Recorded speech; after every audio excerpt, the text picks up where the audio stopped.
in, everybody, to another week of F Buddies with Mike and Andy. Mike Wendt and Andy Ferg. Of course, the F is for food. We are the food show you deserve. Thank you to our sponsors this week: Girolamo Group, Cross Country Mortgage, Ben Franklin Print Company in Middleton, Twist of Fate Brewing in Danvers, the world famous Cabaret Lounge, Route 1 South in Peabody, Nick's Place, Peabody, online.com for your catering needs, Anthony's Roast Beef and Pizza in Tewksbury, Jamie's Roast Beef in Peabody, School Street Foods in Linfield, Pasolito, and welcome back to the program, Fibber McGee's kid. Oh, Fibbers. I'm going to go by there tomorrow and crush a few Guinness. Fucking Fibber McGee's kid back in the saddle. Is it Guinnesses or Guinness? Multiple. Is it plural? Guinness apostrophe. I think it's, I had a bunch of Guinness last night, or I had a Guinness last night, are both correct. I think Guinnesses makes you sound stupid. Guinness is actually correct, because when you Guinness just sounds stupid. Yeah, it does, because when you said I had a bunch of Guinness last night, that's actually correct. That made sense in the ears. That sounds good in the old noodle. Yeah, in the schnoodle. Yeah. No, you're good. You're good. Okay. I'm excited then. Andy, how are you? Tomorrow. I'm actually I'm sick right now. I'm going through a little something. I got a cold. The man flu, if you will. Do you have whatever the hell fucking sick disease is going through the New England area where you're pissing, shitting, and vomiting all at one time? How would I know? I don't know. Are you doing that? Usually. Oh, fair fucks. Like if I'm maybe more norovirus stuff. No, I just have like a cold. I'm pissing out my ass, but that could be like things I'm taking for weight loss. And then the weight loss attempts, they make you shit yourself. And I'm eating those old Doritos. Those old Doritos with Olestra. I found a pallet of those. Just kind of sucking off the cheese off the Dorito, but not actually eating the chip. Dude, I'm so fucking sick of this. I'm not losing. Nothing's happening, but I'm actually eating better and making better decisions, and nothing's happening. I feel better, but I'm not losing anything. Yeah, I just look. You know what I mean? I don't know. I know exactly what you mean. Like I'm not breathing heavy anymore, but I'm also not losing weight, and it's super fucking annoying. It might be because every Tuesday I drink my weight in fucking beer. Well, it's so I kind of reverse the effects every week. What sucks too is I'm sick as a fuck. I feel like I have a fucking elephant sitting on my chest. Okay. I'm sneezing, I'm coughing, I get the dry hack. I don't have all that. I'm like sick. But what sucks is my job is seasonal, and I have to go to work when it's nice enough out to work. And I tried to work today, and I did work today. Gross. And the wind almost blew me off a ladder. It's super cold up there, isn't it? It's not. It's been really, really, really cold. Recently, it's been a little warmer, but the wind today was insane. You're talking to somebody who was eating outside in shorts and flip flops. It's super cold up there. It's winter in New England. It's fucking cold. Yeah, I wake up at 15 degrees, it gets to 35, and I think it's summer around here. Yeah, it sucks. But I was on a ladder, and this 50-mile-an-hour gust came and almost ripped the thing I was holding out of my hand and almost took me with it. And I said to myself, if I was a skinny person, if I'd actually lost the weight, I might be dead right now. There you go. So fat guys win. I'm alive. Some guy got blown off a roof today. Point proven. He's dead. Tell that to your wife when you're fucking eating McDonald's. She's so mad at me at all times. We got in a fight at BJ's yesterday. A very brief one. She wanted to have leftovers for dinner. There wasn't enough for everybody. So we're at BJ's. She goes, why don't you get something for yourself for dinner? I said, okay. So I walk over to the old steak section. Sure. And they sell ribeyes, two to a pack. Sure. Now, my wife wants leftovers. She's dying on that hill. She wants them. I made turkey meatballs over the weekend. They were actually phenomenal. Right. I'm not eating those. Not twice. So she's having turkey meatballs with polenta. It's not like she's having this fucking salad. So I grab the 2 ribeyes and I go, I guess I'll make one for Lily too. Because I'm a good guy and Lily likes steak. Sure. She's delicious. That's enough red meat for this week for you, don't you think? I'm like, I go, yeah, no, I don't think, Ash. I don't think that one bit. I'm buying a steak. Clearly, I don't think that. It's Monday. You think the I'm week not? has just started. I haven't even gotten going on this week. I had a roast beef sandwich for lunch. Think she knows about that? No. She probably does. She saw it on Facebook. Yesterday. No. I assume people who have those loose lips have learned we don't talk. It's like Fight Club. We don't talk about what Andy does at work. You hope so. I hope so, but I had a couple. I've had a couple this week. Speaking of Fight Club. Sure. I walk into lumber yard yesterday. Moynihan Lumber in Beverly, which I had to buy some. I'm fucking working in the snow and the ice, and I'm fucking freezing. My hands are numb. I start taking apart this house. Horrible. It's the absolute fucking worst. I hate it because I can't wear gloves when I work because everything I have to grab is small. Right. It's like jerking off. Right. And I can't wear so my hands go numb. I can't feel when things fall out of my hand. It's a misery. I hate it. I'm too old for this shit. I'm like Danny Glover. But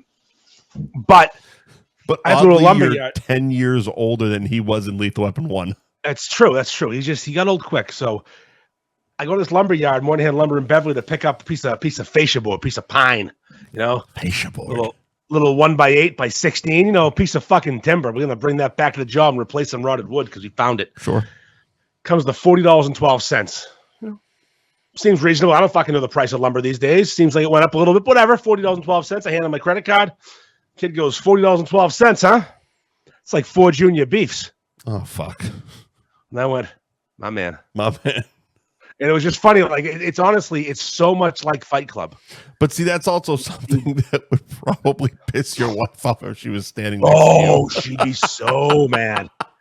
Oh, God, she would hate that. She does not enjoy when I get recognized. But you are just a walking heart attack. It's just funny, that I walk into a random lumber yard and, again, because this stupid community has gotten so big. Right. And the sandwich is so popular. Yeah. Around here, and we've just done such a good job over the last 10 years. Yes. Yeah, it's not just this place. This place we talked about beefs for 10 seconds, gave him the old fist bump, my man, had a nice day. And it was it's just weird. You walk into a random place. And not because of me. I'm the conduit of the page. You're the fat head of this fucking operation. Yes. But I know the sandwich is the reason. It's not me, it's a sandwich.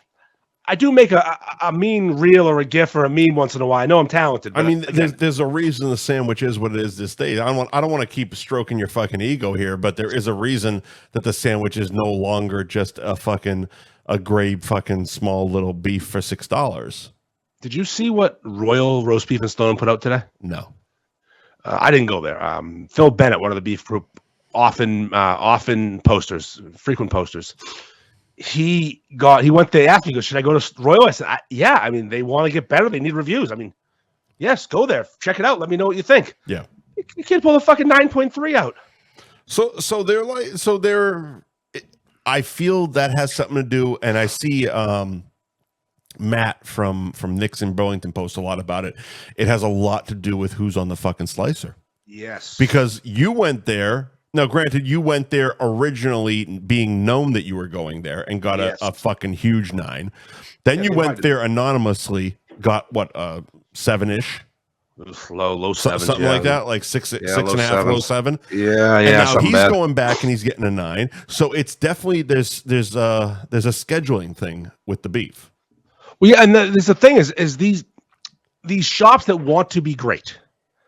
And they want to be in the conversation. Like crazy buzz. It's also wild to me because it's like you would, you think just common sense business wise, you cook it one way, you slice it one way, you serve it one way, but it's not. There is some kind of an art form to this shit.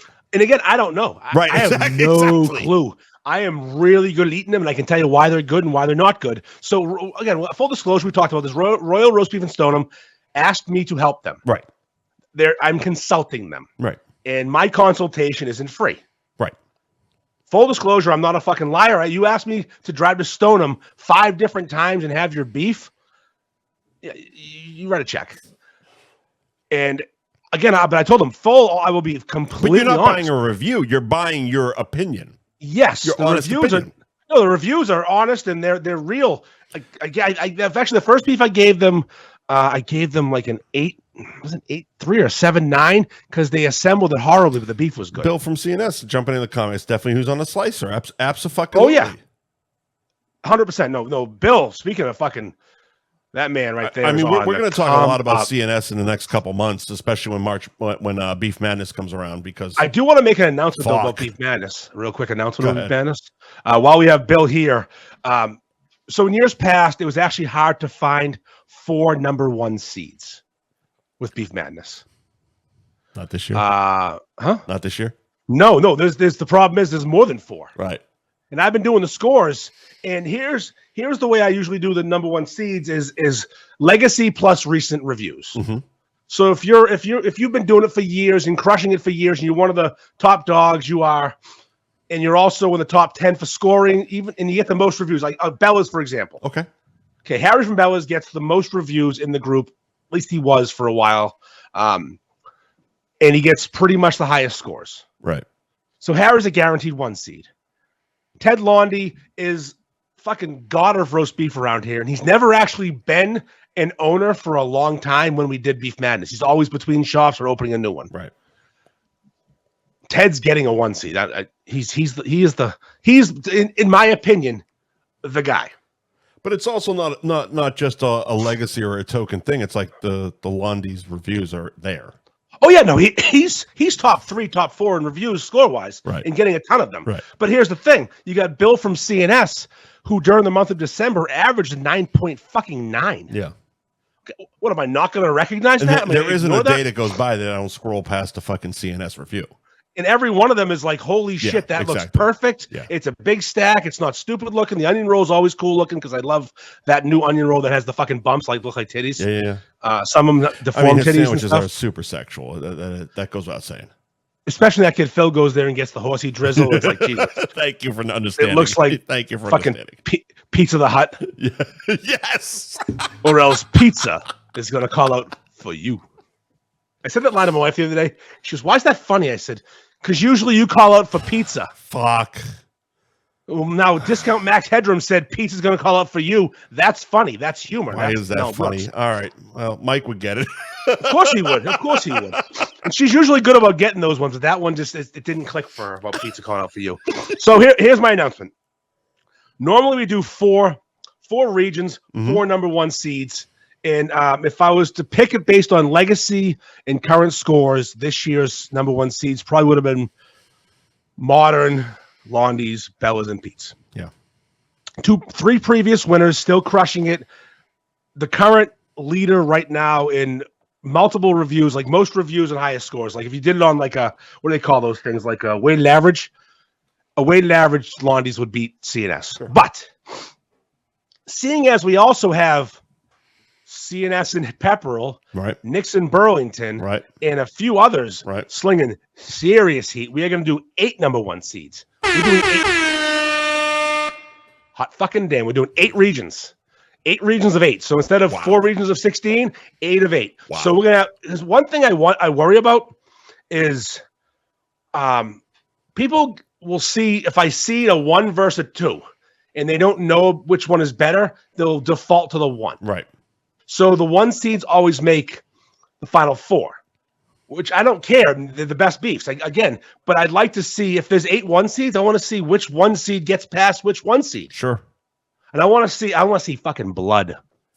I think it's so cute how Pete's and Woburn and Nixon Burlington get along so good. I love it. It's so cute. Like Nick and George and Matt, they all chit chat and they say, "Hey, I'm taking this Sunday. It's this day off. Get ready, order extra meat." It's so cute. Well, I texted you a few nights ago, and I'm like, it's been a long time, but this is definitely probably the most stacked and the most competitive Beef Madness I think I've ever known of. I agree 100%. Yeah, I mean, I feel we're going to have a lot to talk about in March every Tuesday. I'm just going to tell you this, regionally speaking, area-wise, when there's a 1 seed of Nixon Burlington, the 1 seed of Pete's and Woburn, that both get out of their bracket to the final 8, that will be set up in a certain way that they meet in the Elite 8 to see who goes to the final 4. Because they're too close to each other and too fucking friendly. And I need this. We need the controversy. We need the gloves to come off. The hate. Do you know what I could watch? Remember George told us this, that we'd be famous in Albania? Yes. Yeah, because of how he invited to the group. That's what we're talking about. Yeah. And Bill is a Peabody guy, which is funny because he's out in Pepperell. We are huge in Albania. Oh, but this is actually the number one Albania podcast in Albania. That's not even a joke. We are the top podcast in Albania right now. We're the only one that actually gets there. They don't have any other ones. Rogan doesn't get to Albania. That motherfucker does not get there. Podcasts are actually illegal there, except for ours. Yeah, they can watch Instagram Live. So us and Kill Tony, if they could find him. No, it's going to be. We're going to basically do the top 8 most reviewed, highest scored shops. So if you have 6 reviews, fuck off. You win a 1 seed. Yeah. But if you have a good amount of reviews, and we're keeping track of them, so we'll have probably 3 months of full reviews, which is a good sample to decide who the number 1 seeds are. And I think if we did it right now, it would definitely, I can name 6 of them. The Bella's, Pete's, Londy's, Modern, Nick's, CNS. Yep. And then there's a kind of a log jam for that 7th and 8th spot. It's actually oh no, Bill, you can vote for Matt Houvradis, but when it comes time to go against Matt Houvradis, we'll see you vote for. Trust me, I've seen this story before. Holy shit. When it comes down to the wire. It is the greatest thing in the world. We've been through this so many times, but the year that Billy's in Wakefield stacked the ballot against his fucking niece who owns Zeno's. Hilarious. Was the most cutthroat thing I've ever seen. Hilarious. They met in the final 4, Zeno's versus Billy's, with a chance to go against Athens. And she didn't try to, I wouldn't say cheat, but she didn't campaign. She didn't politics. She just made her sandwich. Was that 19 or was that right at COVID? That's the first one, which would have been 2020 is the first one. So right at COVID. Yeah. That was the first one we kind of knew each other with. Yes. So it was the first one I ever did. Yeah. So Billy's like, they have the same family. They're fucking relatives. Yeah. That's her uncle. And he's like, nah, I'm taking every one of our family members. They're mine. I'm like, we're breaking up families. It literally becomes the Corleones. You're taking fucking Fredo out to the lake and you're putting one in the back of his head. But there's gonna be for that month. And again, last year we I fucking forgot. Last year Pete's won and Pete's tried to win and him and Harry became like pals. Well, sure. Because of it. But there was so much, and there's still this little bit of, because they're both competitive, which I love.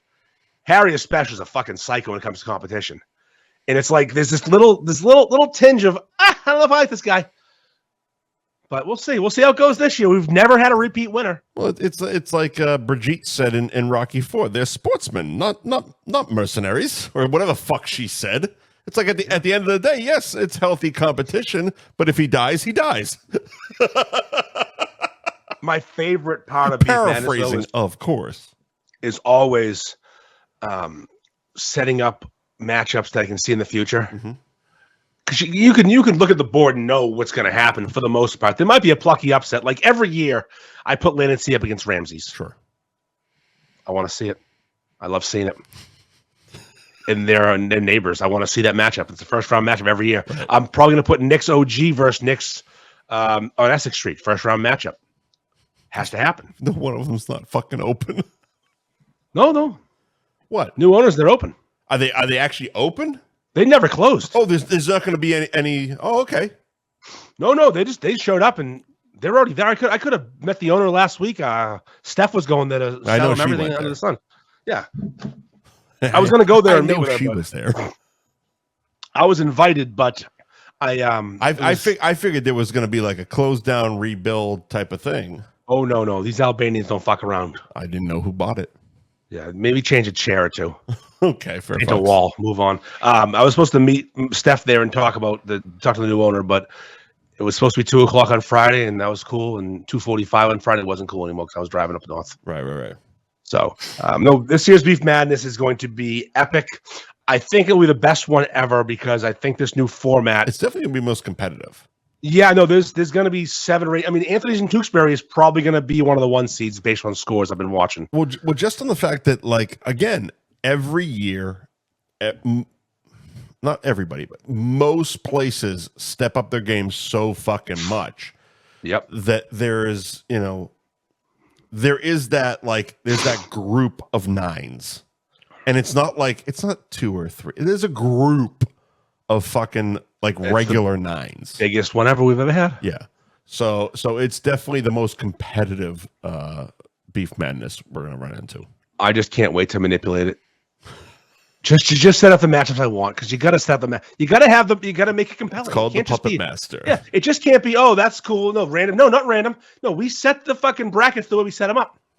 Yeah, but so do fucking sports, right? Of course, and it's the most compelling. It's not like I'm purposely putting, CNS versus Bellows in the first round, but I know eventually that's the matchup you want to. You don't put the main event as the fucking opening card. No, but you can see in the future and say, okay, it's like UFC back in the day. Like, yeah, Hoist Gracie's going to beat everybody, and maybe Tank Abbott might too, and that's going to be a great matchup.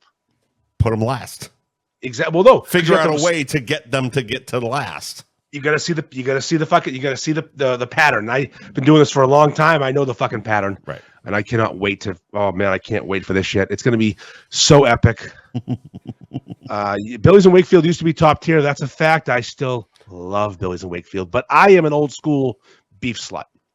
Here's the thing. I went to Billy's. Billy's was one of the last places I went to before I came down here.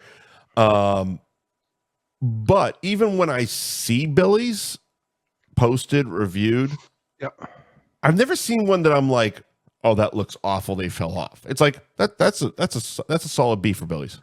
For you know what I mean? It's like, they're not 9.9s, but they're like, I would fucking eat that and probably enjoy it. You know the thing with Billy's and a lot of old school shops, like I'll put Land and Sea, Billy's and Nick's and Beverly in like the same basket. They've been doing it for so long, same people doing it, and it's not going to be perfectly gray. I got an awful looking beef today from Land and Sea. I haven't posted it yet. Mm-hmm. I usually get a large beef on a regular bun, which actually gives you a decent sized beef on the small bun. Right. I forgot to say regular bun because I'm fucking head's clouded from being ill, and I'm doing good night gummies and they make them retarded. So you've been taking so many good night gummies. It's such a fun term. I'm so good night. I'm good night city right now.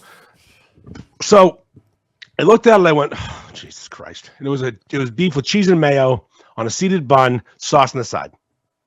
That's how I roll with Land and Sea. It's my old school order. Yeah. Expecting garbage. I could see gray. I could see so much gray. Almost no beef. I'm like, oh, good. A fucking 2.8. Perfect. I took a bite. Tasty. It was delicious. It was fucking delicious. It was tender. Tasty. It was tender. If I was Stevie Wonder beefing, which I might stop blindfold beefing because the color doesn't matter for flavor.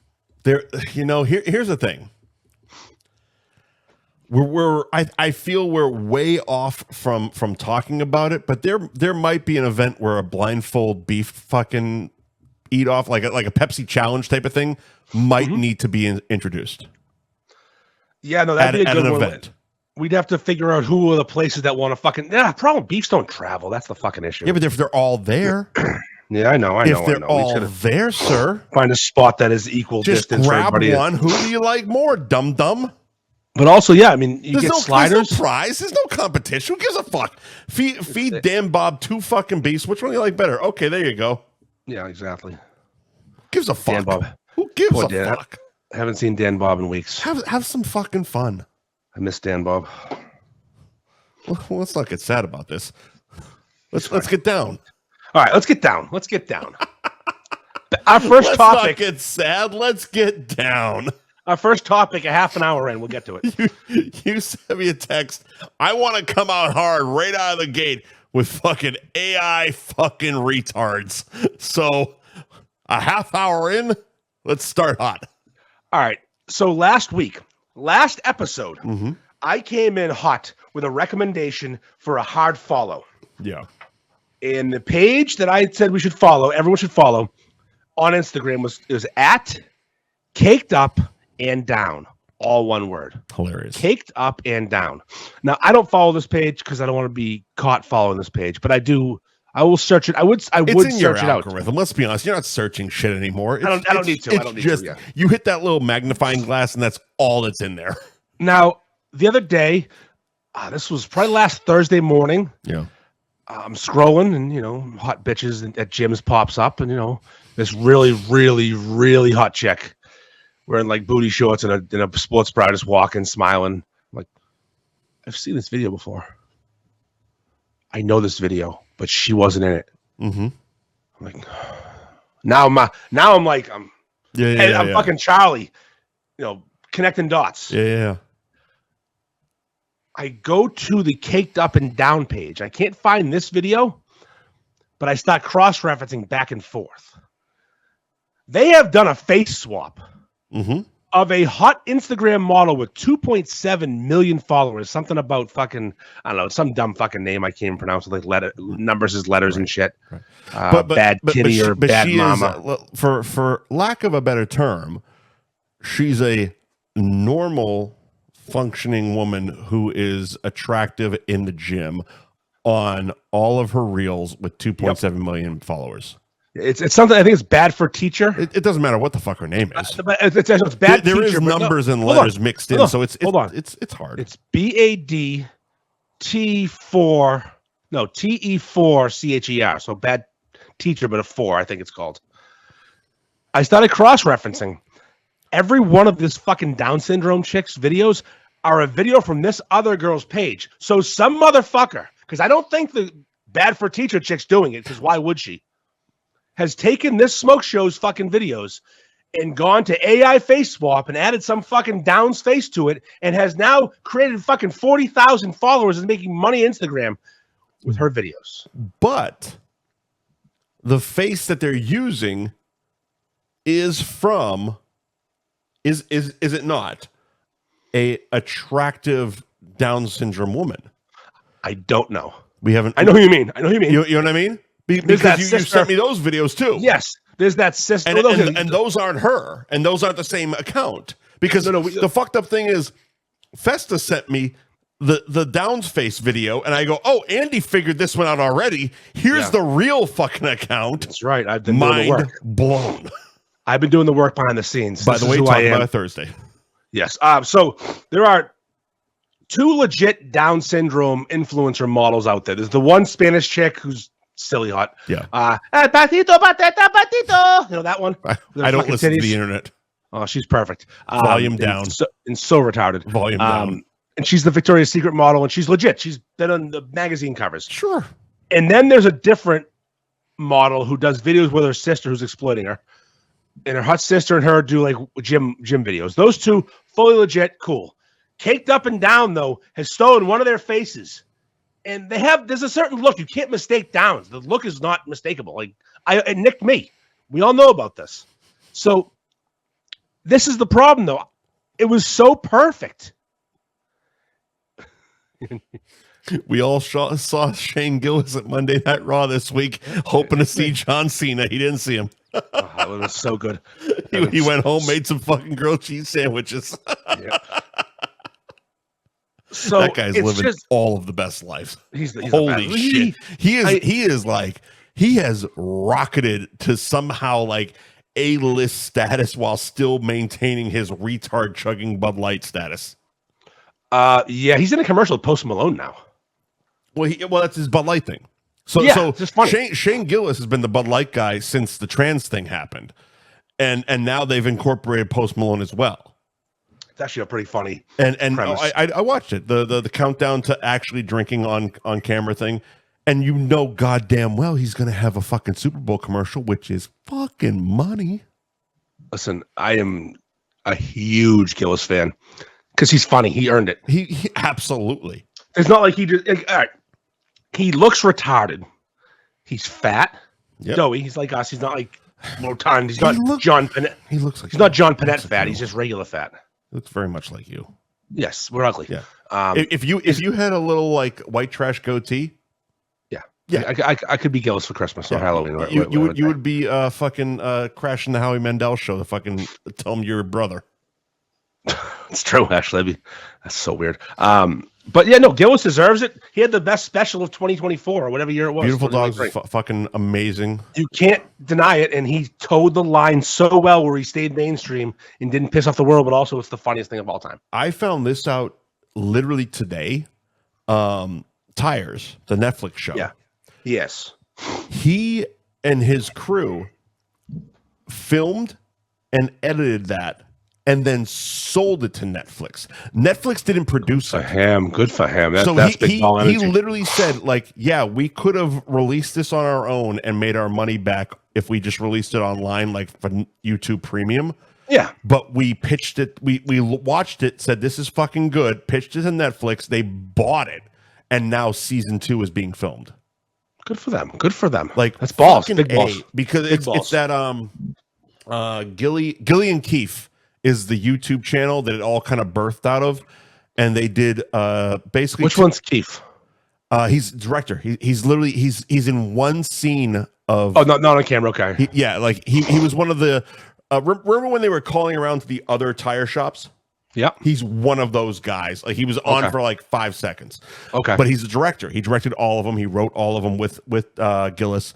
But they did a YouTube channel where they did 22 season fucking shorts, and they're fucking phenomenal. I sent you a shitload. Like, I've been drunk and texted you a shitload of them.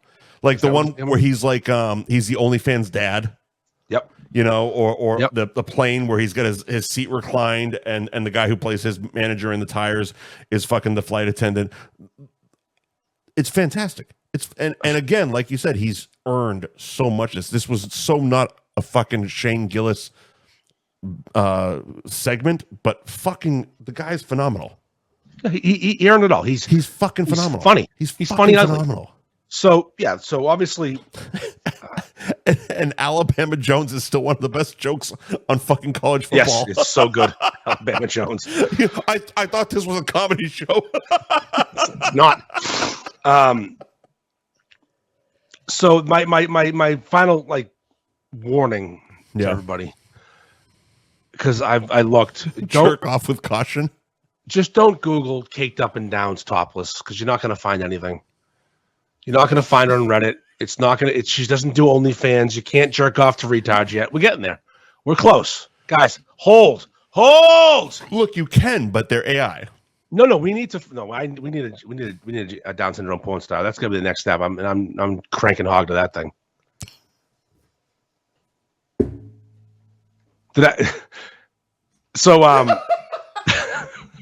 There's a, just cranking hog. What was that? Oh fuck, McGrath. I hate to give him credit. McGrath shaded in the fucking in the zoo, the Marsha Brady thing. I don't know if I saw it. Fishing out his hog with heroin pinned eyes. I don't know. I missed that one. Fuck. What was it? Okay. Fishing out his hog is one of the biggest laughs I've had in like a month. Well, hog's one of the best words for dick. That's a hog is so good. The irony is all this us small dick widows use it. Like, okay, settle down, Mick McGrath, your hog, fucking hog. Although he is cross-eyed, so he probably has a big dick. That's probably the trade-off. Yeah. He's got, you know, much like retard strength, he's got those retard inches. Yes, you get an extra couple inches, the more retarded you look, although it didn't work for me. I just got funny, I guess. Well, maybe, kind of. Take the good, take the bad. Then you have crank and hog. Crank and hog, down to the life. God damn. All right. Yeah, so be careful out there, guys. There are AI tards that you want to fuck and they're not real. So what you're saying is the retard that you might be jerking off to might not actually be a retard, so don't feel too bad about it. That's actually what I said. Yeah, it's perfect. That's well put. Crank hog the retards all you want. Crank all you want, and don't feel bad about it because it's probably AI. I think the word's normie. I think they use normie for non-retards. Okay, he's a retard, right? Normie. Yeah, normie. A normie. Yeah. So don't crank hog if you know. Nah, me. Just crank hog all you want. Fuck, who cares? Fuck the algorithm. Fuck them. All right, gym stories. Oh, that's the next step. All right, that is the next step. As you know, Mike, I'm a big gym guy. Yeah, huge gym guy. Yeah, as you can all tell, shuffle a cunt hair to your left, just to get in frame. There you go. Okay. Big workout guy, Andy Ferg. Yeah, I got all the workouts. I know how to do it. I'm really good at it. I'm not good at going for consistently, but if you need a workout, I could actually write you a workout. Andy gets a lot of free gym memberships. He just doesn't utilize them. Because I'm famous. Right. Because the fat head gets the memberships. That's right. You walk in, you're a big fucking toddler walking in. Look at my hair. Look at the face. You look at the face. Come on, give me the membership, and then I'll Instagram about you. I actually paid for this membership. I decided to not go to the fucking place that was wanting me to freebie. You didn't go to the sponsored one out of embarrassment. Let's be honest. No, I was annoyed. Let's be honest. No, I was riding that wave. No, I don't care. I just didn't feel like dealing with it. I'm like, fuck it. I don't want to deal with that fucking gash bitching about it. Oh, well, I don't get a membership for free, too. I'm paying. Shut up. The wildest reason to not take a free membership. Because someone else was jealous of you. I also like a regular gym. That's a boxing gym. The weight situation sucks. All right. I didn't want to box. I just wanted to work out. I just want to go to a fucking regular gym. I mean, I bet you could get one at Planet Fitness if you weren't such a fucking lunk alarm. I went to Best Fitness. What's that? It's a gym at the mall. It's fine. It's just a gym. It's a mall? local place. Liberty Tree, next to Best Buy. Used to be a working out in a dirt mall. Used to be a children's play place. I used to bring my kid to like birthday parties. Now it's actually a good gym. I'm not bitching about the gym. Gym's fine. Gym's great. Nice equipment, good stuff. Actual real gym. Sure. They have tons of treadmills and machines and classes and free weights. It's a great gym. Sure. One of the best gyms. It's an A+ solid gold gym. I can't do an impression very well. No, you not tonight. You do it better when you're drunk. It's a good gym. I can't do Trump. I really can't do Trump. So the other day I go in there. Normally I show up in shorts and a t-shirt with a hooded sweatshirt on. In my ear, everything. I'm very efficient. I don't go big sunglasses, big headphones. Try mask your disguise. Well, no, I walk over to a cubby. Yeah. And I take the sweatshirt off. I take my sunglasses off. I take my keys, put them in the cubby, pop my headphone, my little earbuds in. I go wandering off, listen to 80s cardio. Best earbuds or big cans. Earbuds. I'm not an asshole. Okay. All right. Just earbuds. I'm a chill guy at the gym. I don't want to be bothered. I want to be left alone. Chill guy. Chill guy. He's a chill gym guy. Just a chill gym guy. I'm not there to get alarms. Not there to pump heavy weight. Not there to embarrass your wife. I'm just here to chill and have fun. Have a good workout. Just a chill gym guy. Leave me alone. We don't talk. This is so good. Go ahead. So the other day I had to go to the grocery store before the gym. I had things to do. I wore sweatpants over my shorts. I had swinging dick. I had things. So I don't feel comfortable disrobing at the cubbies. Because they're out in the open. So you walk up. You don't have a problem disrobing in front of people. No. I had shorts under my pants. Oh. I just thought taking my shoes Context off. is important, pal. No, I just thought taking my shoes off in like the open air area is rude. It's gross. Shoes stay on. Okay. So I said, all right, I'm going to go in the locker room. And I'm going to take off my shoes, take my sweatpants off. I have my shorts under them, throw everything in a locker. And there's a sauna at the gym.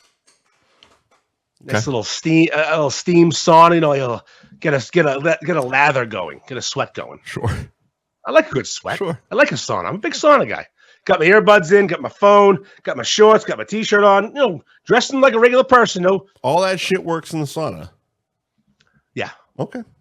So I look at the floor. There's a glass door. Never been in a sauna with all that shit. Look at the floor. There's a bag of a lot of stuff. Like it's like someone's locker was in the sauna. Okay, gross. I said, that's peculiar. I didn't think anything of it. Go walking. I walk straight in. There's no. I can't see anybody in the sauna. It's empty, in my opinion. I go walking straight in. I turn around. I sit down, and I glance to the left, to the right. I'm sorry, your left, my right. Yeah. And there's a man laying in the sauna, naked besides bikini briefs. Not tighty whities. Like the kind of underwear the Puerto Rican kid wore in high school. Mm-hmm. Mm-hmm. No waistband.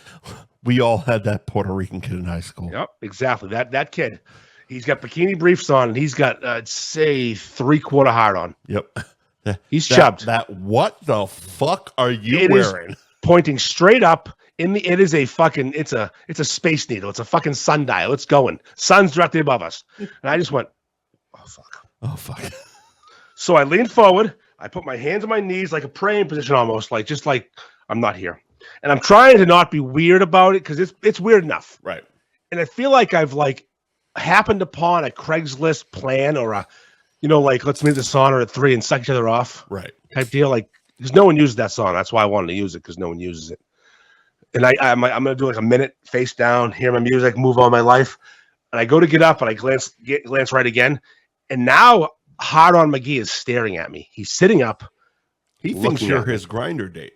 Yes, I literally walked in on a fucking grinder. And you just wanted to get a sweat up going. I just wanted to get some sweat so I could sweat out there because it's air conditioning. I wanted to get a lather. Sweat out the toxins. Get some, burn some calories. That'll teach you. So I said, I'm never doing that again. I'll never step foot in that room again because that was a. I mean, I could have hot grinder hookup. The guy, I mean, if I was into that sort of thing, besides being a little old for my taste, he's probably 50. Yeah, got a hell of a body on him. Yeah, I could do worse. I could do way worse. I mean, he had the balls to rock a fucking bikini briefs with a chub going, or at least I'm going 40 milligrams of Viagra, which will get you to a point of mostly erect, but you need stimulation to finish the job to get a fucking rock hard. Right. He was 40 milligrams in. I'd say 40 milligrams, 25 minutes. That's milligrams in time. That's where he was in the Viagra journey. He was ready to suck dick and get fucked. And you would know. Well, yeah, I know Viagra. I know it works. I don't know that. Trust me. I know how Viagra works. Yeah. Not hard to figure out. That wasn't a shot, sir. That was just a medical assessment. So I leave. I go do my workout disgusted. I finish my workout and I have to go back into the locker room to get my stuff. Yeah. Not the sauna, the locker room. And next to my locker is a fat man. A great big fat man. Was he a great big fat body? Buck fucking naked. Just standing there facing me with his little fucking sad dick and gray pubes and his fucking pink belly. Just this fucking fat old Irish dude talks to me. He talked to you. How you doing? I'm like, no, dude. I just tap my headphones. I'm like, noise canceling. It could be dick canceling, but they're not. You gross fucking person.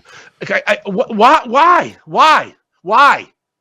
Is it a meat market? Do I have to go to the... So now, no more. Never again. The Cubbies are my friend. I'm never going into that fucking locker room again. Can you get a refund on that fucking gym membership? I only did it for a couple months. It's month to month. It's fine. Ugh.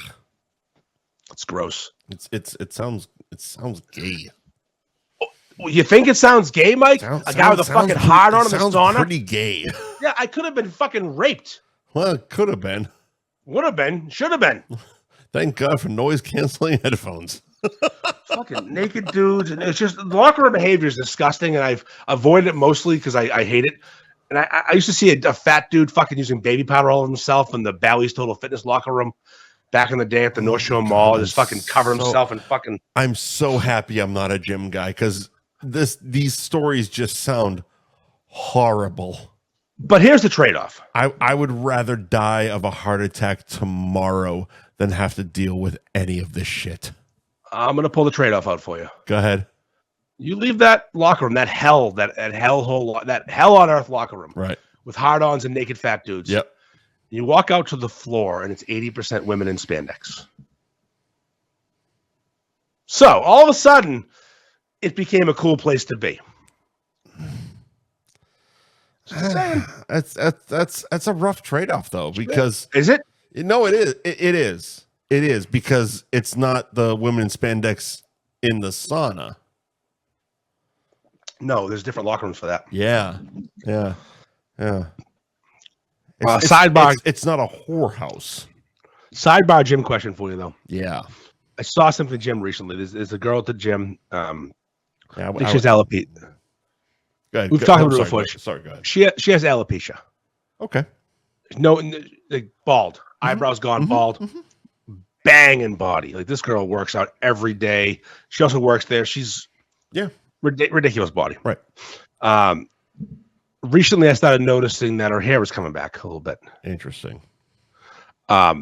there's medications for that. My wife's cousin Jack is on alopecia medication. He has a full head of hair. Sure. He's the one that complained he couldn't grow a beard. I told him not to be greedy. Neither can I. Settle down. Sure. So she works there. She works out there. She's in great shape, but she's got the bald head and no eyebrows. Her hair started coming back, and I think that must be awkward for her. Because fully bald is cool, hair is cool, but having like patches, that's gonna be tough. Right. So she started wearing a wig when she works out. Okay. Here's my question. Sure. If you could have any hair color in the world, sky's the limit. She has to draw her eyebrows on. Yeah. Would you choose flaming orange ginger? She's got an incredible wig. You can't tell it's a wig. It's down halfway down her back. Nice pot. Eyebrows are done well. Like, she's doing a good job. If you didn't know, you wouldn't know. But she's gone full ginger. Yeah. And that I find to be interesting. I find the length and size and articulation of the wig aggressive. I feel like if you're taking the medication and it's coming back in patches, just put like a skull cap on. She does that sometimes. You put a little hat on because people know you as the alopecia girl, right? Yeah. It's not like she's the alopecia girl. She works, like you said, she works there. Yeah, it's like she comes there once in a while, but she works there. I've never not seen her there. So either working or working out. People know she works there. People know she doesn't have hair, and people clearly aren't offended by that. No, people of course accept her as they should. Just put a fucking cap on. Like the excessive wig is almost more offensive to me than anything else. I don't know. I think especially women, they just want to look pretty. They want to look good. They want to look like they want to look. And again, I've seen multiple extremely attractive women who have alopecia and are completely fucking bald. I mean, but then you get fucking bald. Then you get the Scott Whitleys of the world, the sewing hair into their scalp and such. Those losers. Exactly. Then you get the people, or the guys with hair pieces. This is a funny story. Wigs and doll hair don't fucking work. So I was working at Champion's Pub, and we used to work with this kid Gino. Be bald. Gino had lost all his hair at a young age. Like, he had the horseshoe in his 20s. Just he got that lucky gene. It happens. And one day he shows up to work with a full head of hair. Yeah. Didn't tell anybody. It was obviously a slap on fucking cut. Yep. And I looked at my coworkers. I go, are we not supposed to address this? So one day he's got the horseshoe male pattern baldness. He wore a hat every day, but yes. And a couple days off, comes back, and he's got a flat top. Full head of beautiful hair. Someone else's hair. Come on. It didn't blend well with his actual hair. Like, so there's a bartender at Johnny Brown's. And I was talking, I was referencing Scott and his doll hair. And it just so happens that literally the day before he had got his first treatment of hair plugs. Hair plugs, yeah. And he's a young kid. Like he's, I don't even know, late 20s, early 30s. And I go, all right, pop your hat off. Let's see. And I looked at it, I go, oh, okay. It looked like a guy who had just gotten them done the day before. So weeks go by, and he's become more comfortable taking his hat off, and actually, because it's like a thin layer of hair, almost like like if you had just done a one bit on the razor, little whiffle, yeah. And at his age, and because again he's a hat guy, obviously because he balded early, he done been bald. It looks fucking normal, but again, he wasn't shy about it. He was like, "Yeah, I just did that." And I'm like, "Oh, okay." There's been some technological advances, but there's also a difference. There is a difference between all the different people we have been referencing. Mm-hmm. Alopecia. Portnoy has that fake head of hair. Everybody on TV has fake hair.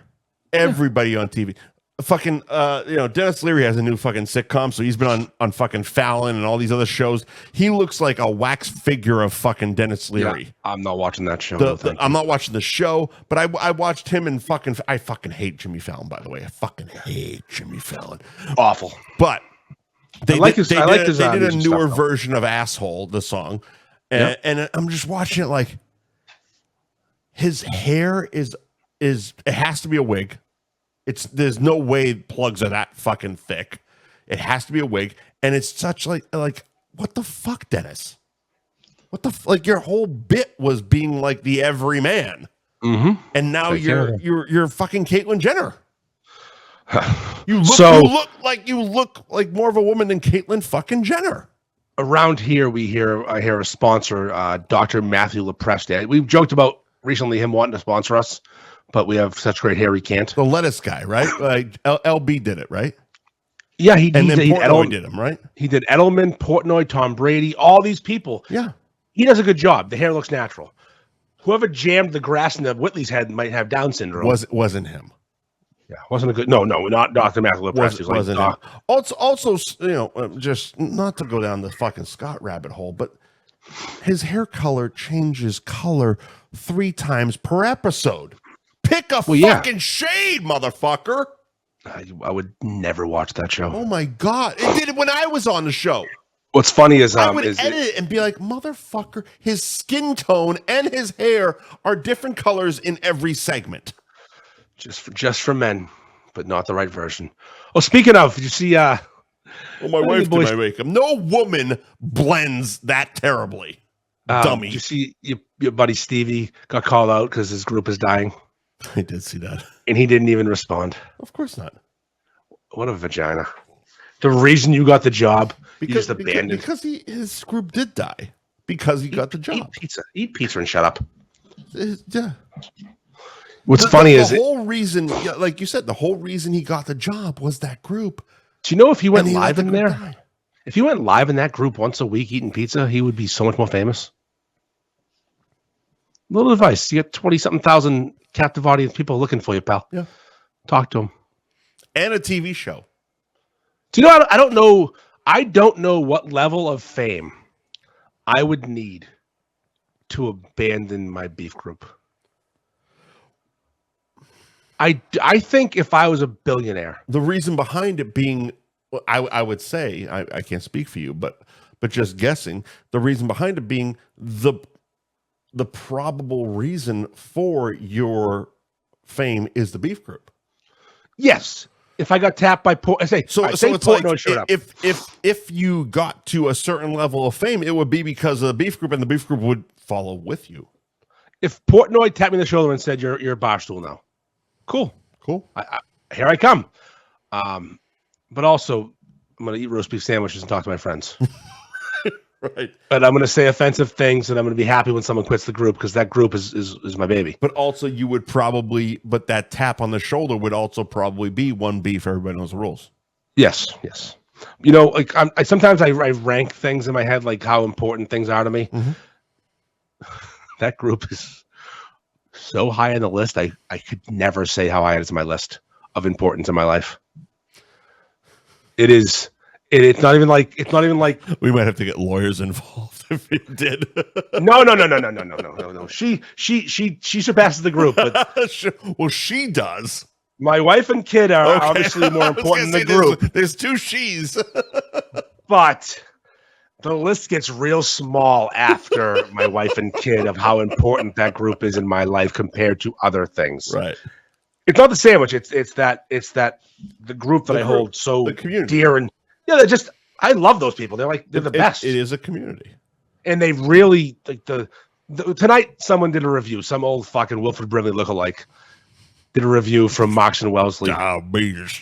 He actually talked about his fucking numbers too in the review. What, diabetes numbers? His blood sugar. Oh, fuck off. My blood sugar was down to 25, had to get something. What a legend. You look like Wilford Brimley. Fucking legend. But the review sucked, and he got his normal shit from the typical people, and I hadn't seen it until it was over. And I look it up, I'm like, oh, he already left. Now I should feel bad that I should feel bad that some 70-year-old diabetic who had low blood sugar decided to get a beef from Marks and Wellesley and post it to us and share it with us. Mm-hmm. But he didn't follow the rules because the rules are important. Well, fuck that old. Yes. So I was so proud. I'm like, I mean, come on. This little thing that I started has become this wave of terror. Mm-hmm. And again, I should feel bad.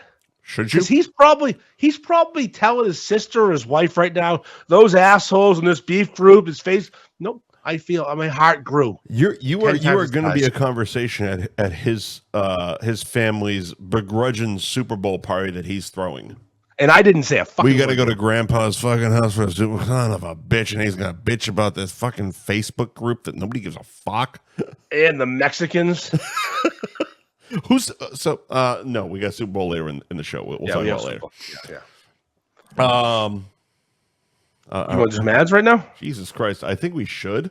Yeah. You want to do them? Or how should I do them? Yeah. Let me go pee. Do Gary and do Ben. Okay, I can do those two. I'm good at those two. Please.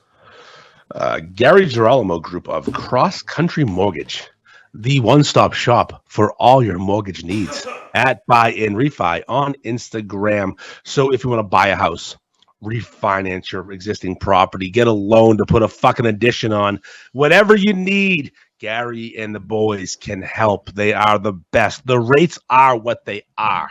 The difference is with Gary and the boys at the Girolamo Group, the Gary Girolamo Group of Cross Country Mortgage, of course, is the service.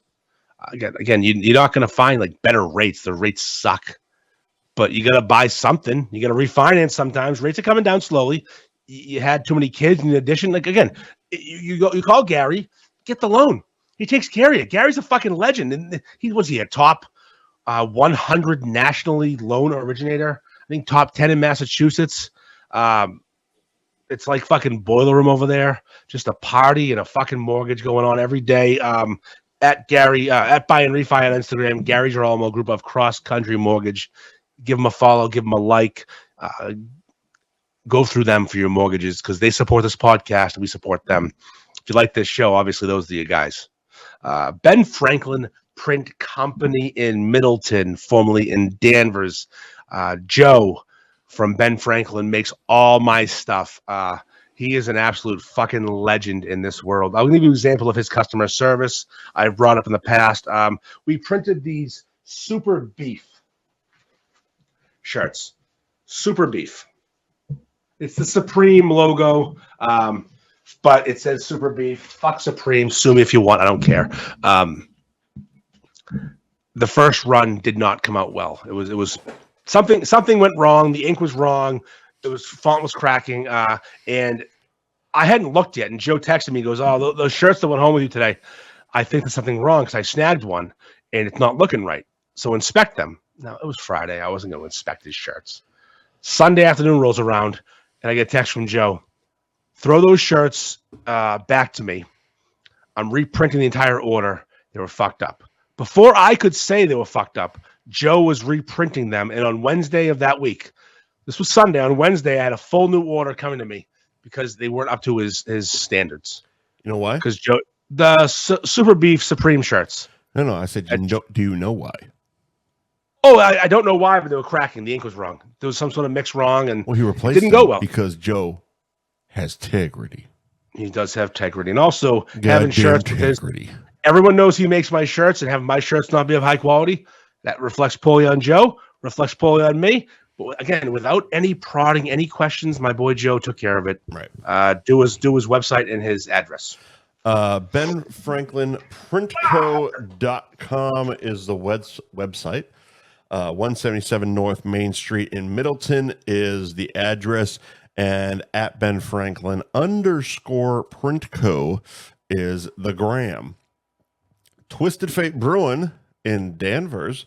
They are on 114 in Danvers. 120 Andover Street, Danvers is the GPS coordinates, if you will. Just go down 114, look for the beer signs, and turn into Twisted Fate Brewing. They're right next to the Guitar Center, right in front of the Walmart. TwistedFateBrewing.com is their website. If you click on Find Our Beer, you can find out what bars are pouring Twisted Fate and what liquor stores are selling Twisted Fate Brewing. And, of course, go to the gram at Twisted Fate Brewing for their current tap room hours. Let's see. For this week, February 1st is a Saturday, and they're open noon to 8, noon to 7 on Sunday, and Monday 4 to 8. Go to, again, I'm sure I'm misquoting all these because it looks... No, they must have fucked up the dates because the dates are all over the place here.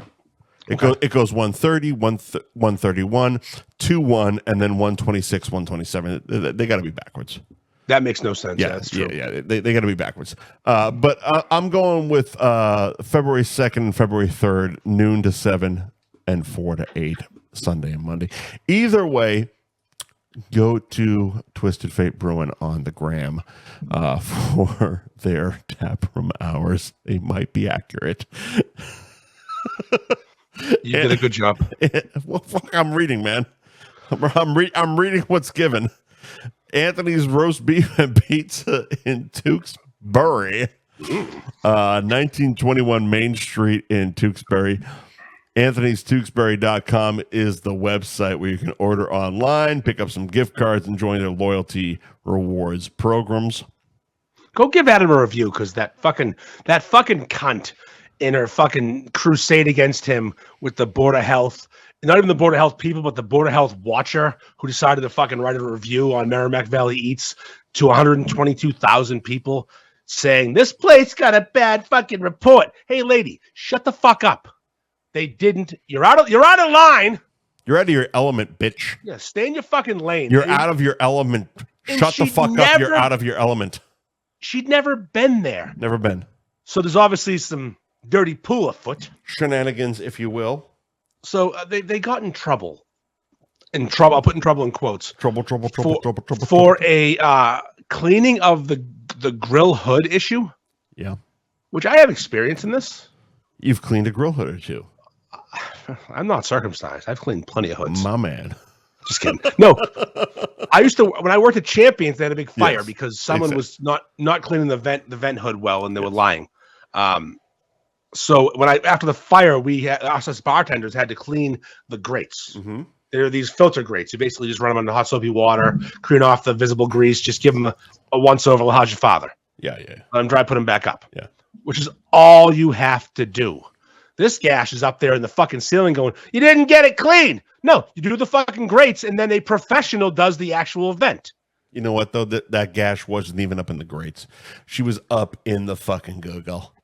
Yeah, she's a cunt. She never stepped foot. Never stepped foot. She's a fucking cunt.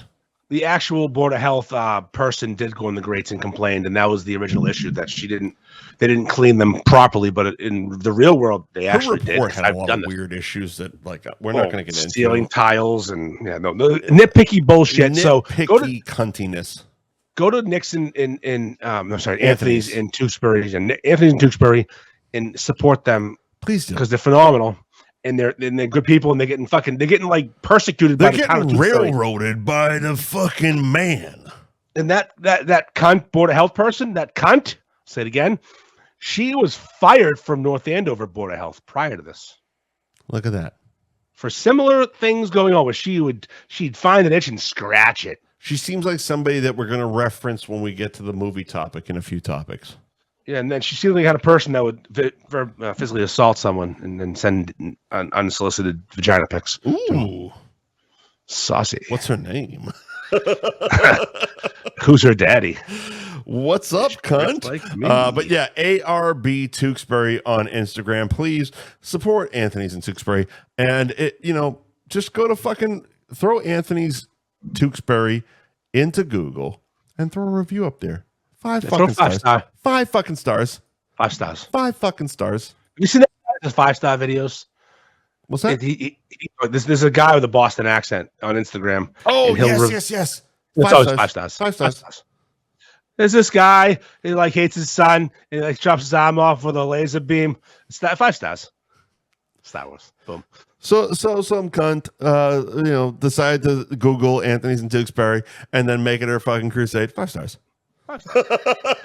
I reached out. That guy's awesome. I want him to do a beef thing. He's so fucking good. Actually, I have seen many of his.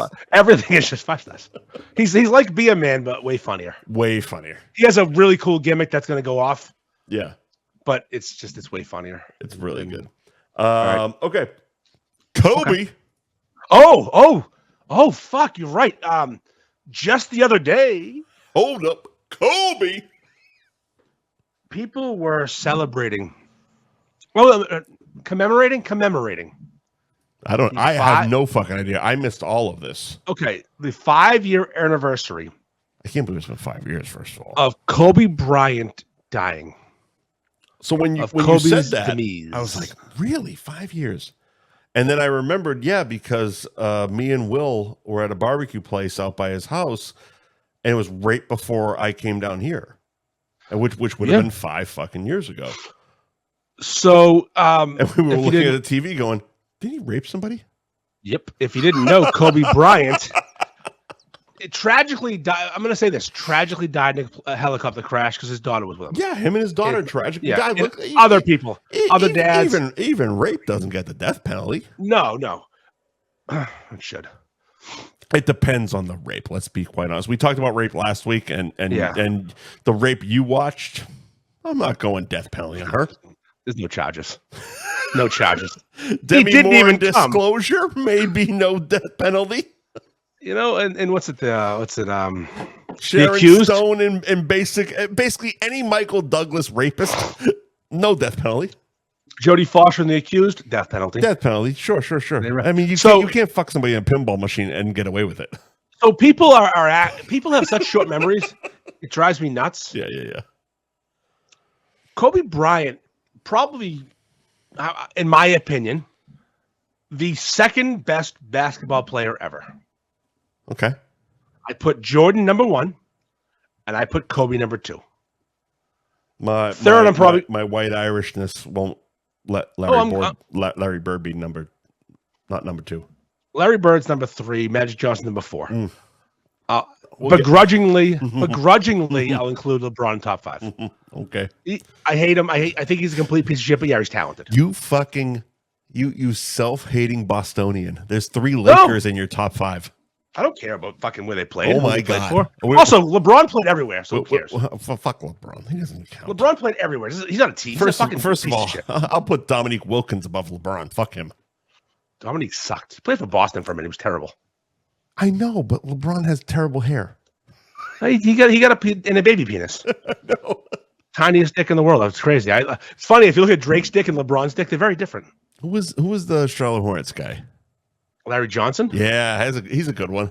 He's a nice dick. I bought a lot of jackets because of him. A lot of starter jackets because of him. Grandmama. He had a great I have 3 Hornets starter jackets. So, anyways, listen. Hear me out. Go ahead. Based on playing ability, Kobe is one of the greats of all time. I cannot say it's not true. Yeah, I know. But as a human being, sure. Kobe checks into a hotel in Colorado to play the Denver Nuggets. He's escorted upstairs by some 19-year-old little hot piece of ass. All right. And she's flirting. Obviously, it's Kobe. And at some point in the transaction, his dick came out, and I don't think it excited her, the size of it. Okay. The man's going to hog on him. I don't know the story. Like, I'm going to tell it to you. And this is interesting. Go ahead. So, supposedly they're having consensual sex. All right. This is what was told by him. She was unimpressed, but still had consensual. No. Very impressed. The guy's dick was huge. Oh, you said she wasn't impressed. Well, she was scared of it, I guess. Was unimpressed, like as in, oh my God, I'm going to die. At some point, while he has her bent over a fucking chair. All right. He went high. He went topside. He went to the anus. Because that's a Kobe move, apparently. Kobe. He rips this woman to shreds. Right. And according to her, at one point during the transaction, she said, no, please stop. She required medical attention after this. It wasn't like it was after the fact. Oh, it hurt. No, she went to the hospital. Mm-hmm. It was actually a funny sidebar though, because she went home and her underwear was bloody from her ripped up asshole and vagina. Right. So she just grabbed a pair of underwear to put on instead of the bloody gross ones. Sure. And that pair of underwear had men's semen in them because she'd been fucking. Oh, she was a hooah. Yes. Oh, yeah. She was a hooah. When they did the rape kit, they found someone else's semen. Someone else's cum in her. But again, what a gash. But not again. She didn't deserve to be Black Mambid. His nickname's the Black fucking Mamba. You're allowed to say no. Yeah, but I mean, you say she didn't deserve it. It was consensual till it wasn't. That doesn't count. Of course it does. No, it doesn't. They can say no. No, you're hurting me? All right, Mike. All right. Here's your example. This is you. Yep. This is Big Mike. Big Dick Mike out in Delray. Yep. You're giving to a girl pretty good. And maybe she's a little loose. This is why I didn't know the story. A little loose gash. All right. You know, you're not feeling the best. You're not feeling everything. You know, you get a hooah. Yeah. You say, I need a little better than this. And you fucking pull it out and shove it in her ass. I mean, I don't do that. That's not my move. Well, you don't. But he did. That's not my move. And then at the end of it, you've got a bloody 19-year-old who's asked you to stop 30 times is crying. 30 times is a lot. Right. One's a lot, I think. I think one's enough. Please stop. I think one please stop should end it. But again, we've all been 20. Mm-hmm. Sometimes yes means no. Sometimes no means maybe. We haven't sometimes all no been means... Kobe. So anyways, he forcibly finished in her, ruined her fucking vagina and asshole. Basically gave her an episiotomy, which we've talked about in the past, which is that when a woman's having a baby, they cut from the taint to the asshole so the baby's head can get out. Yup. And she pressed charges. Right. But the problem is when you press charges in rape, it's he said, she had to testify. Mm-hmm. So when Kobe Bryant says, maybe you don't testify and here's $10 million. Right. And then you buy your wife a canary diamond, fucking yellow diamond ring for $5 million. And you change your jersey number. I'm going to say this. Jersey number. You're a rapist and I will never like you. And I'm glad you're dead. I'm glad Kobe Bryant's dead. I mean, I'm happy he's dead. I mean, that's the second reason. Again, being a Celtics fan, the fact that he was a fucking Laker is like, all right, fuck him. Well, yeah, of course. But look, I watched Winning Time, okay? And I lived through the 80s. There was a whole few generations of us that when Magic Johnson came out and said, I have AIDS, you're like, good, fuck him. Yep. 100%. Fuck him and what he did to our fucking Celtics. So someone compared it to Jeter. Larry Bird doesn't have fucking AIDS and didn't rape anybody that we know of. That's right. He didn't. Just other dudes. Just deliverance style. Mm-hmm. Squeal like a pig. That fucking Indiana fucking cock. So someone compared Kobe to Jeter. Go on.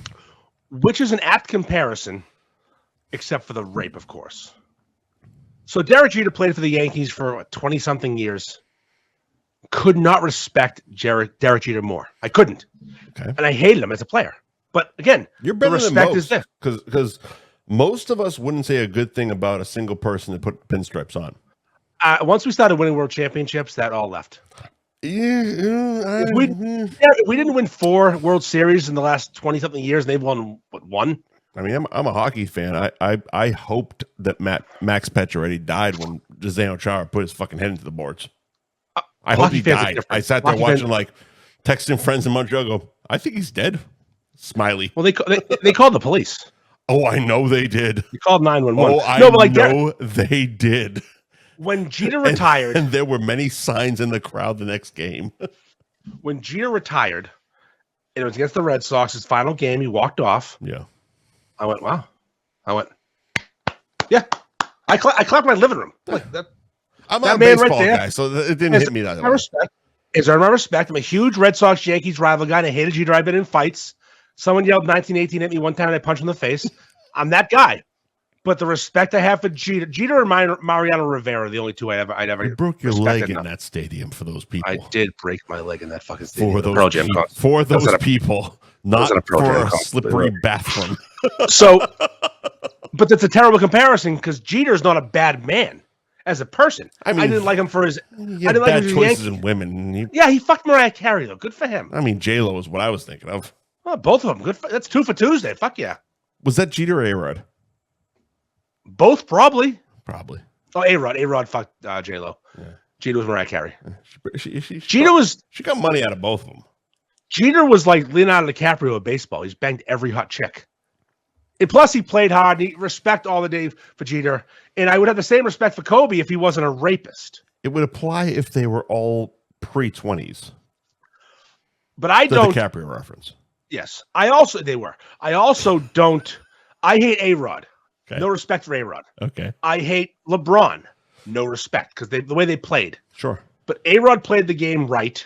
And Kobe played the game right, but he raped, so he loses his credibility with me. Where do you stand on Mike Tyson? Mike Tyson? That was a bullshit accusation. It's true. Okay. He didn't rape her. Okay. He didn't. She became out to rape her. I wasn't there for any of this shit. No, it's a cash grab. She said it. Also, he was also heavily medicated on lots of legal and illegal drugs. I think there's a massive, gray area with celebrities in general when it comes to crimes, especially like non-murderous crimes. Okay. In the sense, and I've been thinking about this all week because we've had the topic on the docket. I feel celebrities who are, for lack of a better term, in front of the camera are forgiven easier than those that are behind. And I'll explain. Please do. People like Kobe.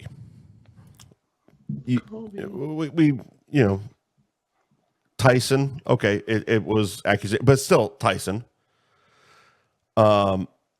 People like it's not violent crimes, but Mel Gibson. Oh, rape is violent. No. I'm going down the list of people who have been kind of canceled, for lack of a better term. Yeah. Sure. The Mel Gibsons. Okay, O.J. fucking Simpson. There are still people who defend O.J. Simpson as one of the greatest. Chris Benoit for wrestling fans. Okay, Jesus Christ. But you will not catch a single person saying a positive thing about Harvey Weinstein. Who's a monster? You know why? He wasn't a fucking movie star. He was a producer. He was the biggest producer in the world, though. We knew what Harvey Weinstein you knew his name. You knew his name. You fucking Golden Globes and Oscars. Here's the thing. People like us, people that watch the Oscars, people like, we knew who Harvey Weinstein was, but the general public knew the name Weinstein. Yeah. They knew the name Harvey Weinstein. They knew the Weinstein Brothers Company. They knew that. And then all of a sudden, the Weinstein shit came forward. And have you watched Penguin on Max? Yes. Okay. And all of a sudden, that walks out. He looked exactly like Colin Farrell as Penguin. And it's like, he's gross too. He does. That's true. Okay. It's not like, this is Mel Gibson who I've masturbated to. You know what I mean? It's like, you have? Not me. I'm. I mean, if you're gonna jerk off to Mel, Lethal Weapon 2 is probably the best one to jerk off to. Fucking A. Because he's with the South African girl and he gets out of the bed and shows bare ass. But you know what I mean? It's like to people are more forgiving of people that they have found themselves beloved. Yeah, but I'm not that person, though. I'm different. I judge based on the person. I used to love Bill Cosby. Bill Cosby is another one.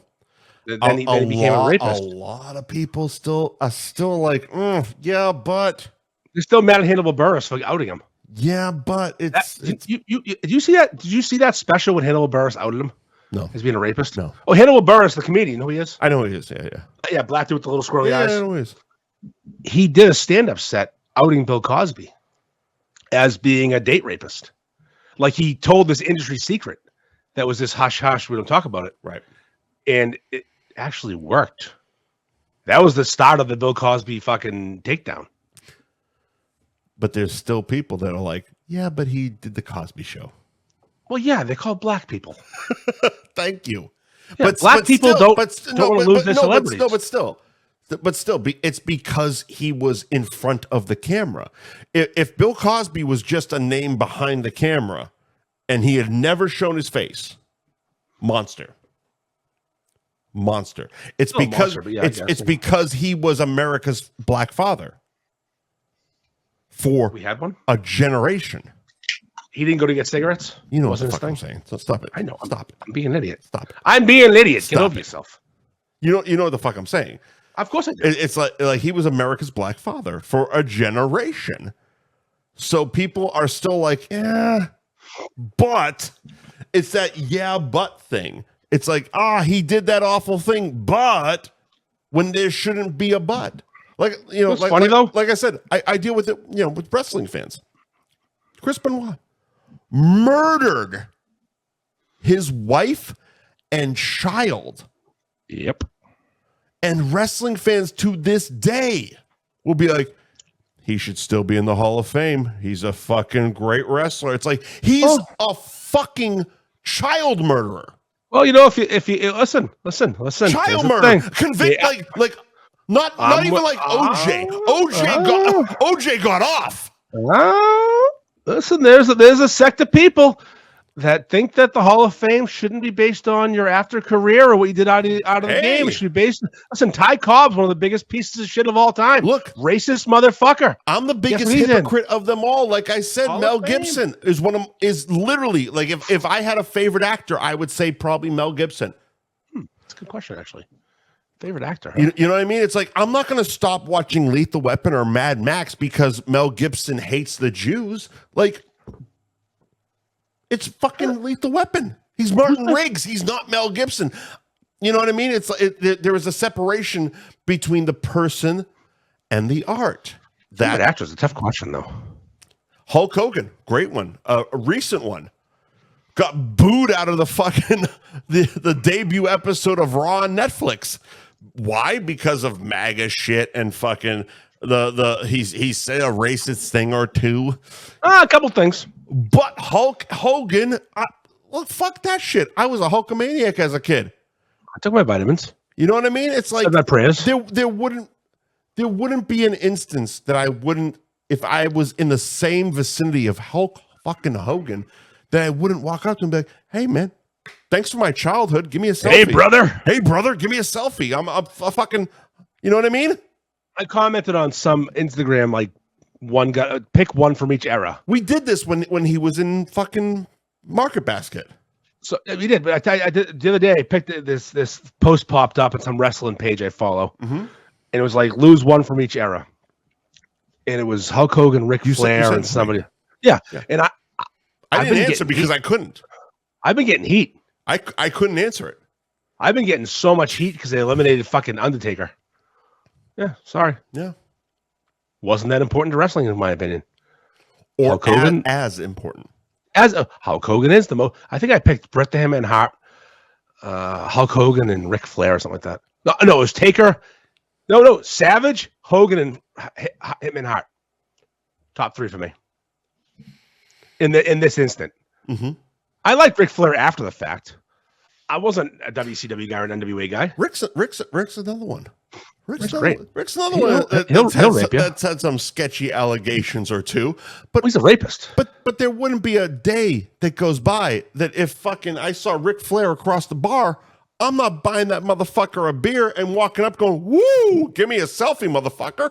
Woo, woo. Ric Flair is one of the best, but again, I wasn't molded by him as a child. Hogan molded me. I wasn't either. Same thing, because we grew up in the Northeast. Yeah. But once he became part of my life. Flair was Southern. But once we were able to be known of Flair, Ric fucking Flair's promos were legendary. He would bleed the best too. Oh, he also, yeah, of course. No one bled like Ric Flair because the white hair. Nobody bleeds like Rick to this day. And again, Hogan didn't have enough hair to make it awesome. He could bleed, but he couldn't bleed. The hair would turn red. It's funny. I was thinking about this the other day. Peacock did a documentary. It was a mix of Peacock and 30 for 30. Like they combined together to do a Ric Flair documentary. And in the documentary, Rick... That exists? Oh, it exists, yeah. Called Nature Boy. Nature Boy. Nature Boy. Go watch it. But in the doc, like, I remember when it was being filmed and people were posting pictures of Rick with a big bandage on his fucking forehead. And it was because he was sitting doing an interview and they asked him about bleeding. And he fucking took a razor and cut his fucking head right on the fucking documentary. That scene doesn't exist in the documentary. The motherfucker cut himself for a deleted scene. Listen, Ric Flair is the best bleeder of all time. Woo! I saw a thing. I was watching some the other day. It's like I follow his page. It's WWE 25 year or something like that anniversary moment. So every day they post a new moment 25 years ago. Well, like on Netflix? This is an Instagram page. Oh, okay. And it was like fucking another great wrestler I love, Mankind. Yep. Was going to fight Triple H, but he just got beat by him. So he transformed himself into Cactus Jack before he fought him. Mm-hmm. Like, wrestling was so fucking great for a minute. Wrestling was fantastic. It just, and the place lost it. Mankind just, I hated that character so much. When we were in our late teens, early 20s, it was the late 90s, early 2000s. Mm-hmm. Yeah. And wrestling was at its fucking zenith. It was at its peak. It was there. Like I called The Rock and Triple H, and I went to fucking every fucking show. They were in Worcester all the fucking time. It was great. Like still, I've said it multiple times on whatever social media platform. To this day, the loudest crowd reaction I've ever experienced, been to Stanley Cups, been to fucking Guns N' Roses, been to you know what I mean, rock concerts, etc., etc., etc. It was the night in Worcester. It was December 26th. It aired on January 4th, but it was when Mankind won the championship, but it wasn't when he won. It was when Stone Cold showed up. Stone Cold when that glass broke, I literally was in the Worcester Centrum and my fucking feet were vibrating from the amount of fucking energy that was being screamed at that fucking time. Go back and watch it. It's one of the greatest fucking episodes of Raw you will ever fucking see. If you hear that glass breaking, or if you smell, it is over. It's over. It's at that time over. Because there was no one like those guys, and we could probably do a wrestling episode because we're both of us are such nerds. There was no one like The Rock and Stone Cold. They hit that fucking moment. They hit that moment, and it was fucking electric. I mean, Jesus Christ, they were getting like tens of 9 million people on an episode of wrestling during Monday Night Football.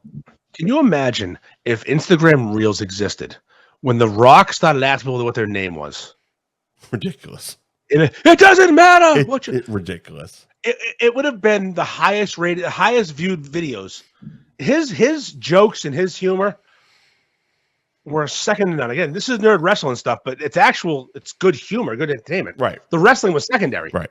The mic work with Stone Cold and The Rock was incredible, and Vince was great back then. And then you get Mankind and Taker and the whole thing. Well, that's why the episodes were more bullshit and mic talk than actual wrestling.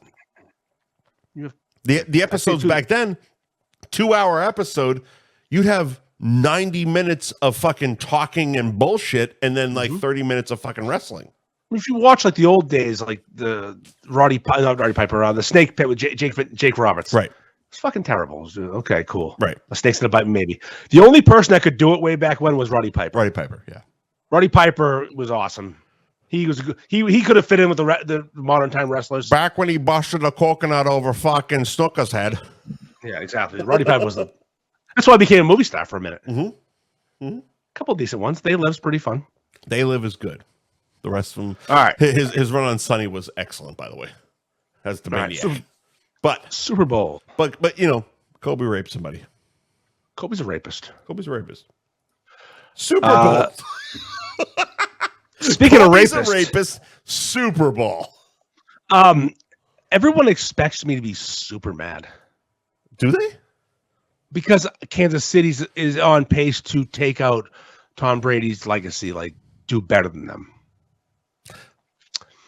I don't think. I'm chubby to this day. I'm very surprised that the Patriots didn't do 3 in a row. The league was better back then. Yeah, but like I thought they did. That's my point. Like when people are like, "Oh, it's going to be the first time somebody did 3 in a row," like the fucking Patriots definitely did it, right? 01, 03, and 04. Because in 02, Tom Brady started dating Tara fucking what's her name, and doing cocaine and such. Cocaine will do it to you. And then they had a lull for a bit. Tom got hurt. Cocaine's a hell of a drug, man. And then he got super famous and didn't try as hard and rested on his laurels, and then tried again. But who gives a fuck? No, but I'm just Patrick Mahomes, as good as he is, he's not going to do it. He's not going to surpass Tom. Tom has 7. Here's the thing. That's just it. Do 3 in a row. Mm-hmm. When you get to 7, then talk to me. Listen, they're phenomenal. Your coach is 75 years old and fat as fuck. You have one of the best cheerleaders in fucking history with Taylor Swift. Oh, speaking of, people getting mad about her. Settle down. Who cares? I love how angry people get. I get angry at their anger. Like, oh, you'd rather see some fucking fat slob shirtless touching his nipples? No. How about the most famous woman in the world? Who's blowing the tight end? Yeah, who's at the game. And again, am I a Taylor Swift guy? Physically, no. I think she's kind of she's a fucking 5. She does nothing for me physically and nothing for me musically. Her music's good though. Her music's good. But she's got that Kelsey hog in her fucking mouth nightly. Listen, and it just how how many times she was on Ice Spice, her friend.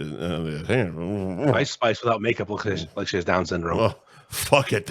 That's Google that. That's running the ass and the algorithm. Google that. Ice Spice, no makeup. She could be a Downs influencer. Fantastic ass. Probably fake too.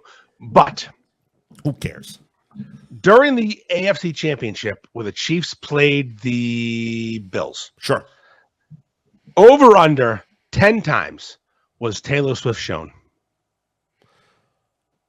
I only saw her twice. And I watched the game. I saw her twice. So you're saying under? Yeah.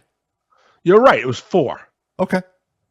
Why would people bitch? I saw Bradley Cooper 3 times on the Eagles game with his fucking greasy hair.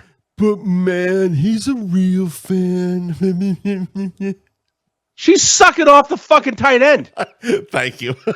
She's sitting next to the fucking mother. Like, Jesus. Here's the thing. The best part about this Super Bowl is that we have a chance to get another The Gang Goes to the Super Bowl Sunny episode. That's true, actually, yeah. Because the last one where D fucking blinded Tom Brady was fantastic. I honestly, I'm rooting against the Chiefs. I don't want them to win because I don't care for that team. I like individual. I like Mahomes. I hate Philly fans. Philly fans are garbage people. I hate. They really are though. Have you seen them? Yes, I know they're assholes. I hate Kelsey. He annoys me. No, I like that's the bitch of it. I like the Kelsey brothers. I hate Travis. I like Jason. Jason is the former Eagle. Yes. Good guy. I've hated Travis for years, though. But I don't mind Travis. I don't mind him. You know why I don't like him? Because of this fake urban bullshit when he becomes black. I don't. We here again. We here. Settle down. I haven't seen that. Oh yeah, after every game he goes full fucking gangster. I don't pay enough attention. And then when he's talking on the podcast, he's very buttoned up. Oh, actually, that's the guy I know.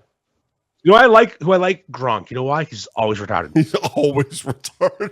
It's perfect. He's never a different person. He doesn't have 2 personalities. He has one retarded personality. And also, coming in hot in the Facebook, Kurt Cobain, Pat Mahomes' wife is a fucking gash and a half and a cunt, and I hate her. Yeah, Brittany Mahomes. Yeah, but she makes jackets. She can fucking no. That's not his wife. That's a different wife.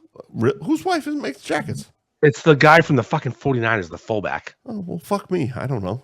Yeah, different fucking. I thought it was his gash. No. Brittany Mahomes the other gash. You want that gash? Oh, this gash. The best meme is it's a picture of Brittany Mahomes and Patrick Mahomes in high school because they dated in high school. A bunch of fucking sleazy blondes. And she's behind him, squeezing his cheeks, making him smile. And the caption is, Patrick Mahomes definitely sits in his car for 5 minutes before he goes in his house. Oh, I've seen that. Holy shit, I've seen that. It's so good. It's I have so related to that one. Because shitty marriage. Shit. Yes, it's literally he's hanging out in there. I'm like, wow, that is spot on. That was really good. I remember that one. Yeah, so go Eagles. I will never root for the Chiefs. Go Birds. Go Birds. Go Birds. Plus, if they win, it'll be hilarious. They'll burn the city down. Oh my God, yeah. And we get a sunny episode. Exactly. Go Birds. Go Birds. Woo. I like watching Saquon Barkley too. Who? That man don't get tackled. The running back for the Eagles. Oh Jesus, yeah. So before we wrap up on Super Bowl talk, the fucking the penalties. Which fucking team was doing it? All right, so there were two egregious calls on the guy that was launching himself repeatedly. Oh, that was the Commanders versus the Eagles versus the Eagles. And what happened was it was the greatest fucking 5 minutes of football ever because they kept cutting to a close up and he was laughing his balls off. So when you're down close to the goal line, every penalty is half the distance to the goal. They were going 6 inches basically. At the end, it was 1 inch. And he kept doing it. And the ref's like, listen, if you keep fucking doing this, we're just going to give him the touchdown.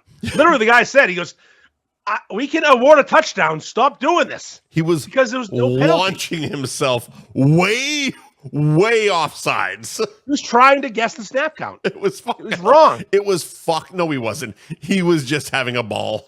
They were down by 3 touchdowns. It was fucking hilarious. I made a nice reel out of it. You know, the line, Modern Butcher Beef, me. Oh, that's right. You did. Yeah, you did. Yes, I did. Oh, I don't skip anything. If it exists, I'm making a reel. That took some effort. Actually, that took some effort. I never had a word follow someone. That was cool. They call it tracking. Tracking. I had to use tracking software. I used tracking when I had to blur out Gibson's nipples. I hope she's not there Thursday. Oh my God, I can't wait for Thursday. We are so not going to be on Instagram next week. We'll get there. All right, so we have a quick movie topic. Sure. So you and I both watched the SNL, the Saturday night movie on Netflix last night. Yep. Well, you've watched it twice. I started it. Once awake and once not. I started it Sunday night, actually, after the football games. Yeah. Because, again, dieting, I'm trying to be good. Yeah. Tuesday is my only beer night. So I was on tequila throughout the games. And then I got home and I was out of tequila. So I went to bourbon. Ooh. And I fired up Netflix and I'm like, Saturday night is on here. Let's fucking go. And based on my text messages, I got about 15 minutes in. Because I said, Chevy Chase and Dan Aykroyd are on point. So we should explain what it is. So Saturday Night is a Netflix dramatization of the opening night of SNL. Yes. October 11th, 1975, the first ever episode. It's basically the hours leading up to the show. Yes. Literally like the 2 hours leading up. Yeah, it is jam-packed with phenomenal impersonations. Yeah, the performances were phenomenal. The actors did it was great because they chose actors who not only resembled the actors from Saturday Night Live, but could also do their voices to a fucking pitch perfect T, but also didn't feel like cartoonish impersonations. It wasn't like I'm doing a Chevy Chase impersonation. It was like, no, that's a really good representation of 1975's Chevy Chase. He looked like him and he acted like him. It sucked me Aykroyd, everyone except Jane Curtin worked. But Jane Curtin, she was a good actress. She was a very good actress, and she played. The voice was decent. She played her part very well. She just didn't look like Jane Curtin. She was way prettier than Jane Curtin. Way prettier. Big fan of that chick. I don't know who she is. I like her. She was very Jane Curtin. When she said, "I'm the fuckable mom," I'm like, yes, you are, but I don't know who Jane Curtin is. But The chick who plays the tall, skinny one that was on for one season, I forget her name. Lorraine Newman. The actress is way ugly. Lorraine Newman's pretty fucking hot. Well, that was the point of the actress. Lorraine Newman was the hot one on that first season. Yeah, but then the actress wasn't hot. She had a big giant honker. It was bad. It was what it was. She's in a lot of things and she's gross. Look her up. Well, it felt also like her role in this particular story was to be basically, because it has been reported that her and Aykroyd had a thing during that time period. Her role was to be like the girl in the background while Aykroyd is flirting with everybody else. I don't care what the role was. She's ugly. Well, fair fox. And her nose sucked. The movie sucked me in immediately. The opening scene when Lauren's outside and the page is trying to give away free tickets. The kid from Stranger Things. Stranger Things. The fire falls down. Yep. What's his name? The fucking head writer's throwing shit out the window on fire. Yep. And Andy Kaufman gets out of the taxi and says goodbye to his mom's car. Yep. It says, "Thanks for the ride, Mom." And I went, "Oh boy, I like this start. Like Andy Kaufman going to ride there by his mom." Yeah. Because this is how where the show's going to be. Also, the same actor, according to Joe Schulte of Ben Franklin Print Company, played Andy Kaufman and Jim Henson. Interesting. I have not vetted this, but he did a good job on both. I didn't know this, and I will have to vet it after the show. But I can tell you, I'm not going to, I'm not going to argue with Joe. No, the movie was just well done. Yeah. Willem Dafoe as the head of NBC. Willem Dafoe in the elevator. Oh God, is he good? Was so fucking good.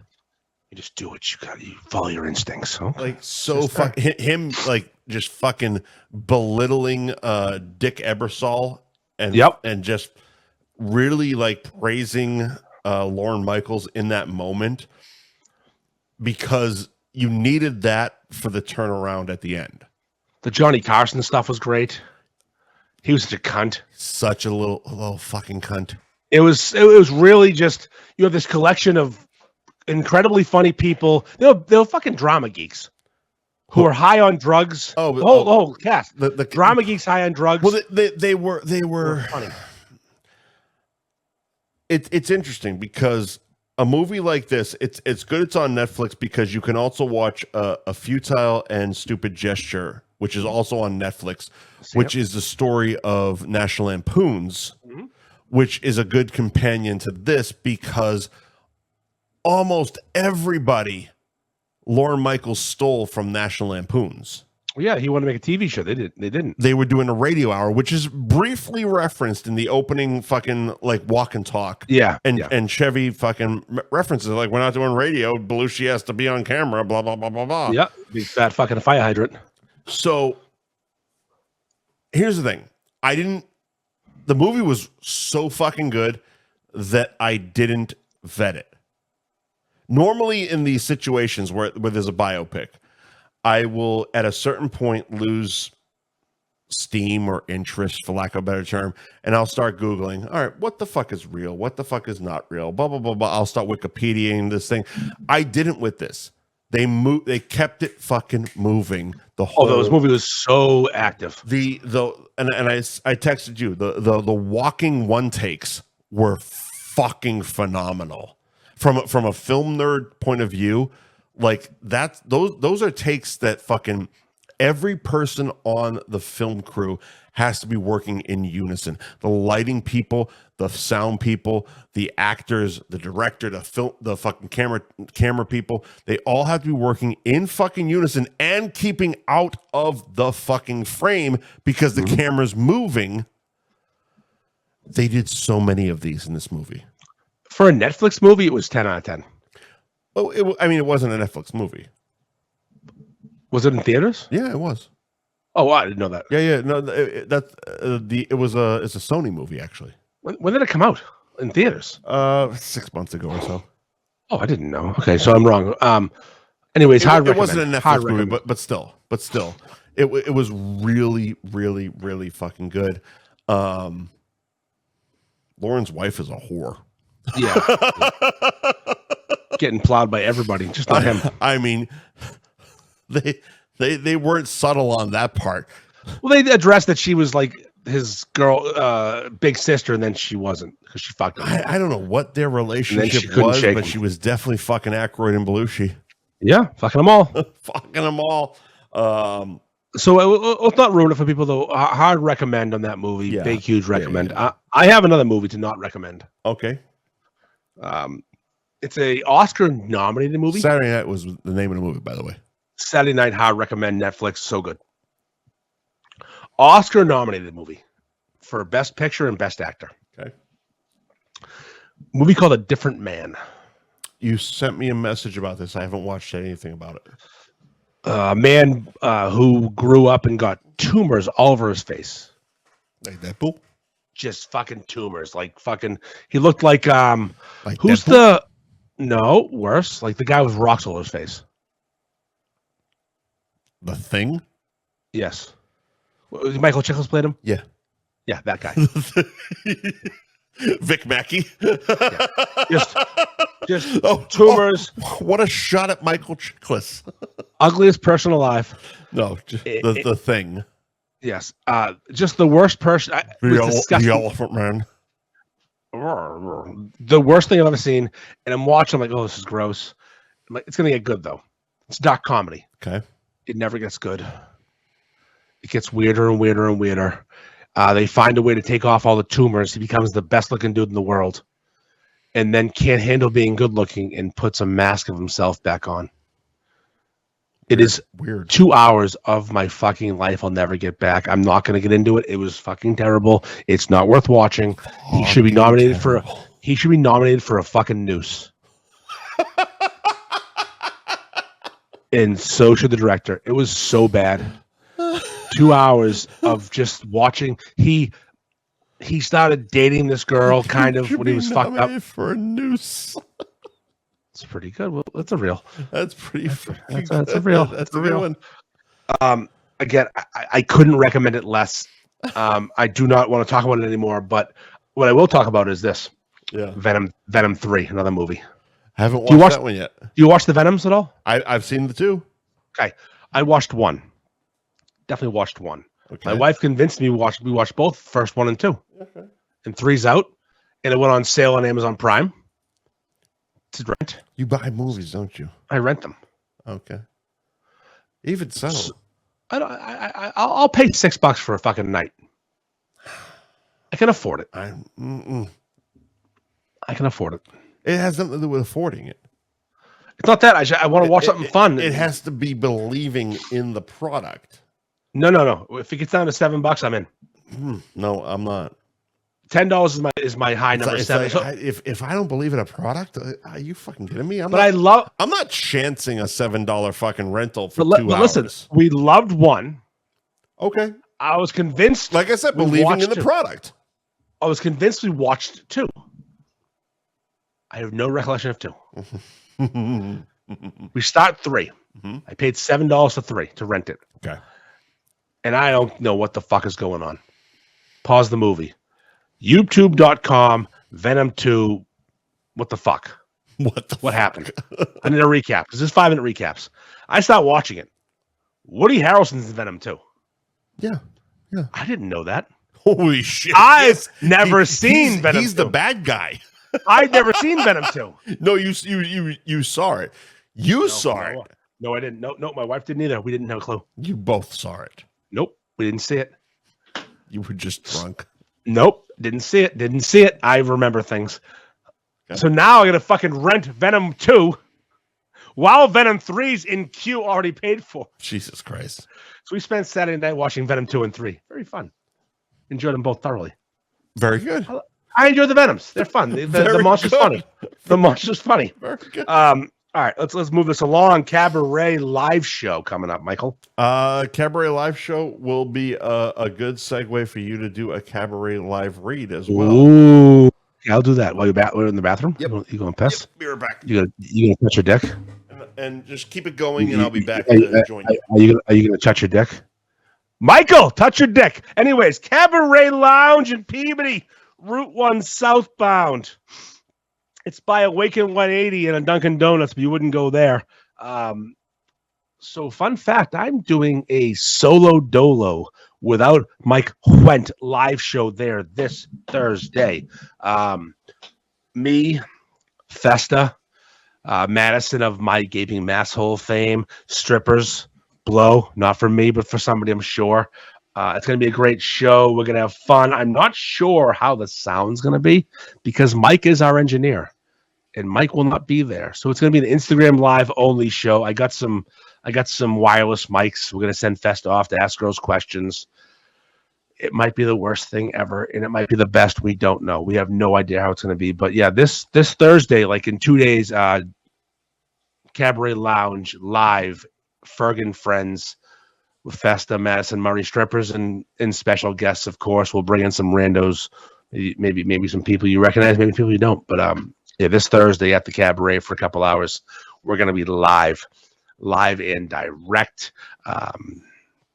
Honestly, this might be the biggest shit show of all time. These mics, I got wireless ones. I don't know if they work. I know they work, but like it's loud in there, so the sound quality might be shit. Festa wants to be close to the stage, and as do I. We want to look at the naked bitches. But yeah, this Thursday, 1:30 at 7 p.m., January 30th, live at the Cabaret Lounge in Peabody. I'm gonna piss now too. Oh, fantastic! Still in the Cabaret. Ah! All righty then. Thank you to the Cabaret Lounge, of course, Route 1 South in Peabody. You can find them on Instagram at Cabaret Lounge Peabody, where they are absolutely, as we mentioned in the last few weeks, stepping up their Instagram game. The last photo here, it's Ferg and Friends. I don't know if he fucking posted about it. I don't know if he fucking talked about it. But it is, and we'll talk about when he gets back.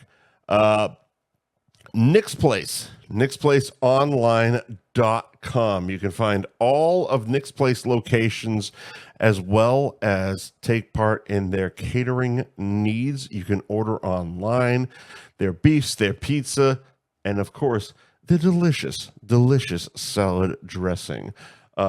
We here at F Buddies suggest that you order at least 3 bottles of salad dressing, 1 for your salad, 1 for your cock, and the other one to insert in your lady friend.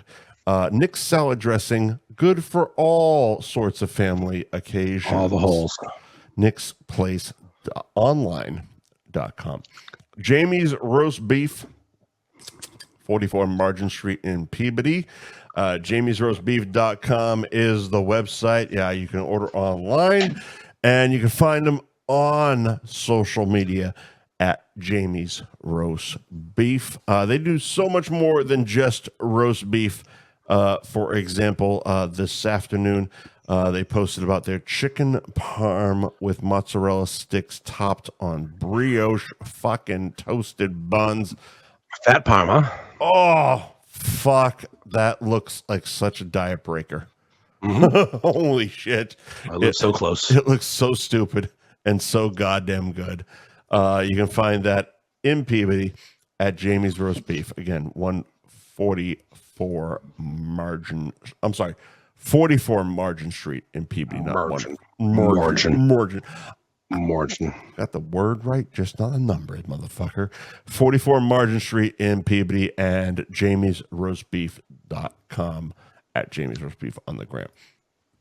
Pasalito in Linfield, School Street Foods. 618 Salem Street in Linfield, on the gram at School ST at schoolstreetfoods.com. Not .com, but at School Street Foods. These guys are just killing it. Javier is fucking killing it, and he's making such a goddamn splash with his pastelitos. They're going beyond even us. His chicken sandwich is otherworldly. Yeah, I'm due for that real soon. The it's one of those things. It looks so fucking good. It's one of. I can't personally speak about it. Oh, I can. It's phenomenal because I've had it. It's ridiculous. I want to get there. I want to get there and get it. I want to get there. It's silly. It's silly how good it is. You'll be here in what March? Yeah, St. Patrick's Day. Yeah, so we'll be hitting. We'll be hitting. Speaking of St. Patrick's Day, welcome back, Fibber McGee. The countdown to St. Patrick's Day by Fibber McGee's. The countdown to fucking St. Patrick's Day by Fibber McGee's. 102 Cabot Street in Beverly. Fibbersbeverly.com and on the gram at Fibber McGee's Beverly. Of course, where you can find Ty Law fucking with that non-bullshit beef. Not bullshit at all. It is not bullshit at all, but it is at Fibber McGee's. That's where he had it, and that's where you can get the wings again. One of those places I've yet to be, but I fucking hear so much about. They have awesome wings. They're phenomenal. The fucking wings look fucking phenomenal. Inside out. The Buffalo Inside Out wings will change your life. Buffalo caramel and a blue cheese fucking cluster. It's silly. So we have a day ahead of us. Yes, we do. When I get up there. If you come up Saturday, we'll do a fucking day. We'll just all right, cruise. Fair fucks. I'll do it. I was planning on coming up Sunday. We'll do Saturday. How about that? Saturday. We'll do Saturday. How about that? Catch me outside. How about that? How about that? All right. Thank you to our sponsors.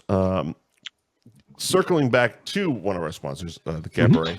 I'm sure you mentioned about the fact that you are going to be doing a Ferg and Friends solo show. I don't know. I listen. Here's the thing. Fuck.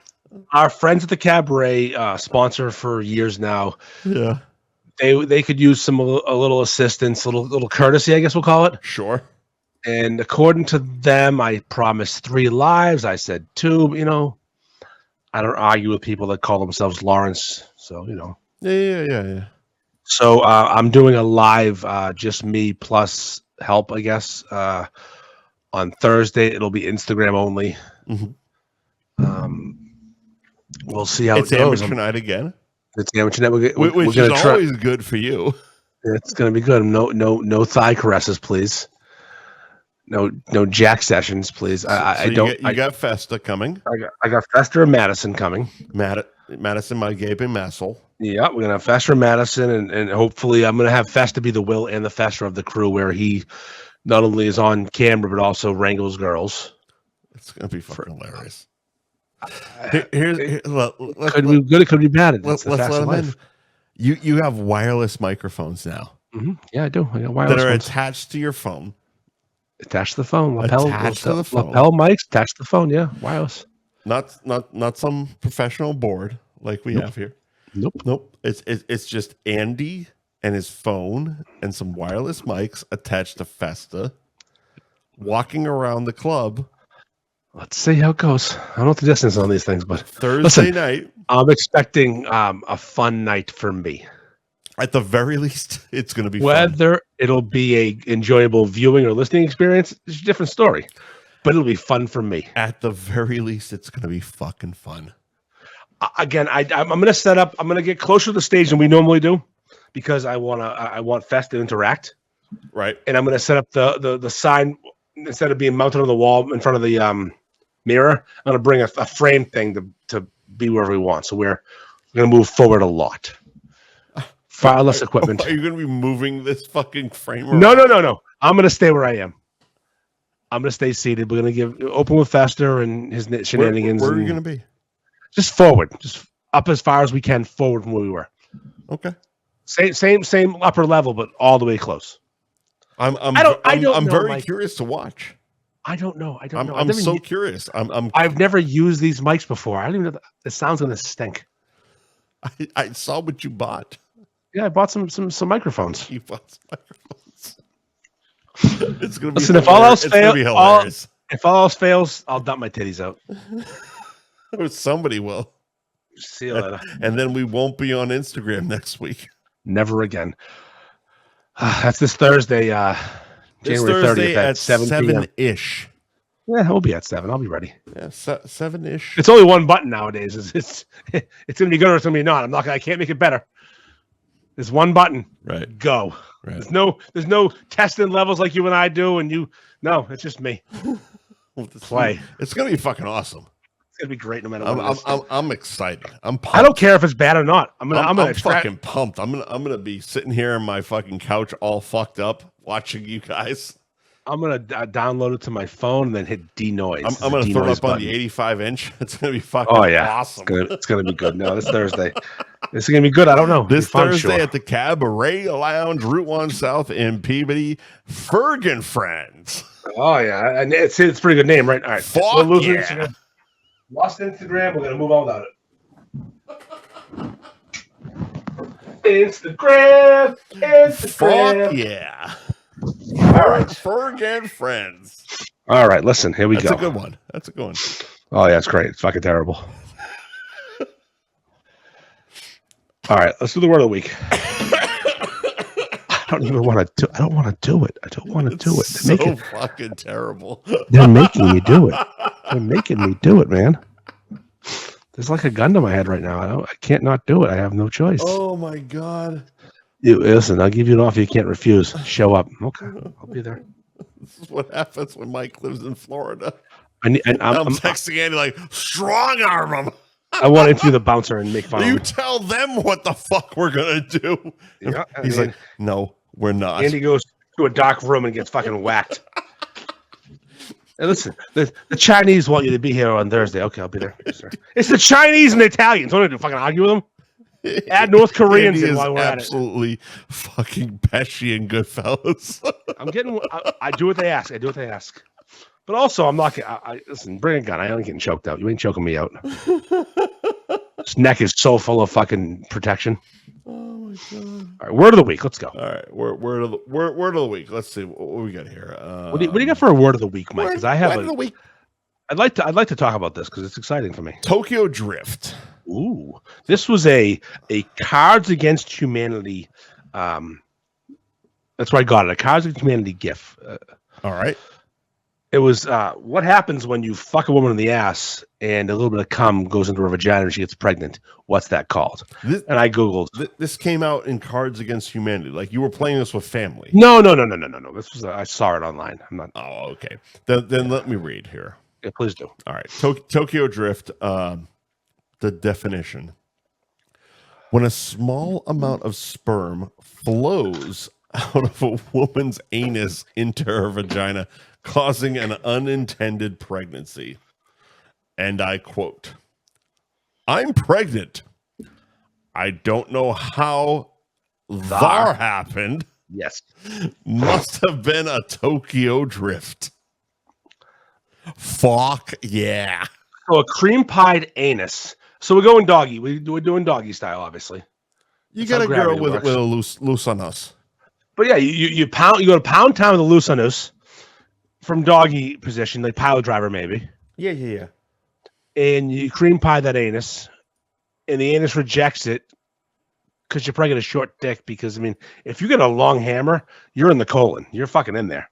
Right. But no, this little fucking sad Irish cock tapping that ass just it drips out like gravity. She's got to be in a weird position. I don't think. I mean, I'm trying to think how you could get the asshole up and also let it drip down.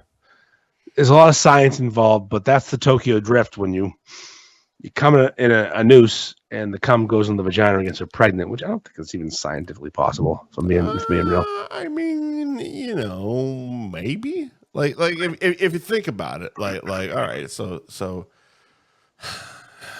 you need to, she's ovulating, I guess, and she needs to be ovulating, obviously. Yep.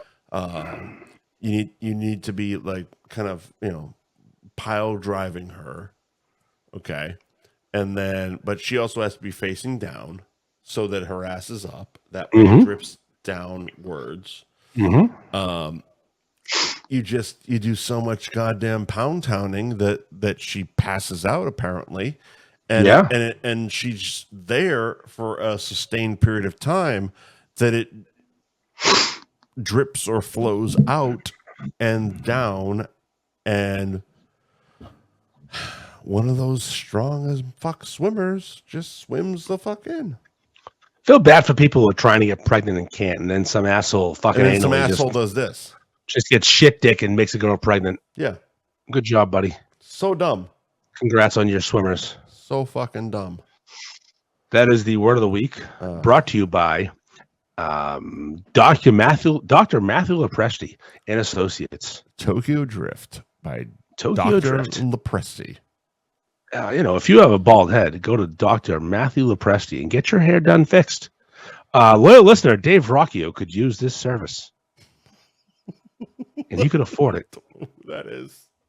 That's a loyal listener, Dave Rocchio. Shout out to Dave Rocchio. Fuck yeah. Listens every week for like 4 years. Love him. I love him for his loyalty. Yeah, he's got a I bald head. don't know about his hairline, but fuck yeah. It's not good. It's not good. He's the guy. Remember a couple of years ago I was doing a week in 180? Mm-hmm. And I went to a party for the Kentucky Derby. Yep. And they got Chick-fil-A. No, not Chick-fil-A. And you basically ate all the chicken without the buns. Yeah, that's his party. That was his party. That was his house. Yeah, he bought a lot of Flip the Bird. I ate all the chicken. A lot of buns. I left 40 buns. Just chicken nuggets for me. Nugget City. Dave Rocchio. He could use Dr. Matthew Lepresti and Associates to fix that bald head. To fix the bald head. Cunt of the week. I try to live my life every day. Keep out of strife. Come what may, I try to do unto others as I'd have them do to me. But it can't be done for everyone, and now it's plain to see. You are a cunt, a big fat stinking cunt. Say it ain't true, but it tell you you're a motherfucking cunt. You are a cunt, a motherfucking cunt. Everybody knows from your head to toes you're a big fat stinking cunt. We got one. We kind of have the same one. You complained on the way home tonight that this fucking cunt in a golf cart was going too slow in the old age community you reside in. And I was at BJ's yesterday. So fucking slow. And this woman. So BJ's has an app. Yeah. You can download coupons that'll automatically upload to your card. It's really simple. You see $5 off toilet paper. Most shops do. You see $5 off toilet paper. I want that. Boom. This bitch was in front of me in line, got to the front of the line and sat there and opened her phone up and had the fucking poor cashier spend, no exaggeration, 10 minutes scrolling her phone, helping her with the coupons before he could log one thing and he'd leave the customer service. This fucking cunt, this old fucking cunt, with her hair did perfectly. Mm-hmm. Like she had one of those old lady nice haircuts. Like she wasn't disheveled. She was not poor. She probably drives a Lexus. And she wasted 10 minutes of my time to save $2 on a fucking roll of toilet paper. I was fucking beside myself. My wife's losing. I'm losing it. And we say, we're going to shift lines to the other line because that one's moving pretty good. Nope. EB fucking tea time. That never works. And she's gone. I'm behind some fucking kid with his 12 kids and buying in bulk mini muffins and Diet Coke and Coca-Cola, and couldn't get out of there. And I was so mad. So my cunt of the week is old people. Is people. It's fucking people. Old fucking in people. General. Just old people and people. Yeah, that fucking the fucking bitch pulled right out in front of me in her fucking golf cart. You're driving a car, right? I have an SUV. Yeah, you're driving a car. I'm driving a car down fucking Atlantic Ave, which is the main road in fucking Delray Beach. And you're driving a car, and she's getting caught. And I send you a text. I'm like, I'm in the car. 13 minutes to fucking hit the fucking chair. Yep. I turned on, and she turned right in front of me, and almost instantaneously, I sent you a text. I'm like, it might be fucking longer. This fucking cunt is going 20 miles an hour, and I sent you a picture of her.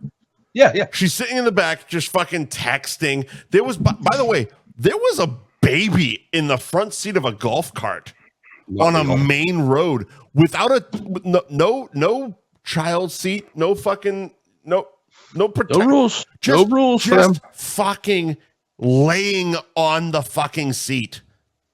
No rules. Horrible human beings. Like. Living down here, yeah, At some point, I'll fucking get a golf cart. It will be fucking awesome. You know why? Because there's plenty of golf cart parking right next to Johnny Brown's, and there's not a lot of fucking car parking. You gotta buy a golf cart. You gotta buy one. But I'm not gonna put a fucking baby in the golf cart, and I am gonna fucking mind whether or not there's fucking cars around me.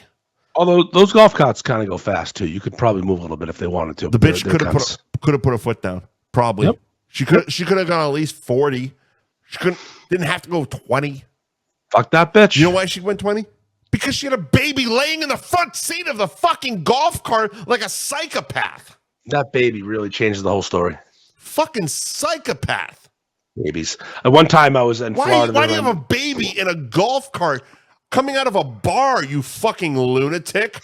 I'm an irresponsible single person. I was kill you.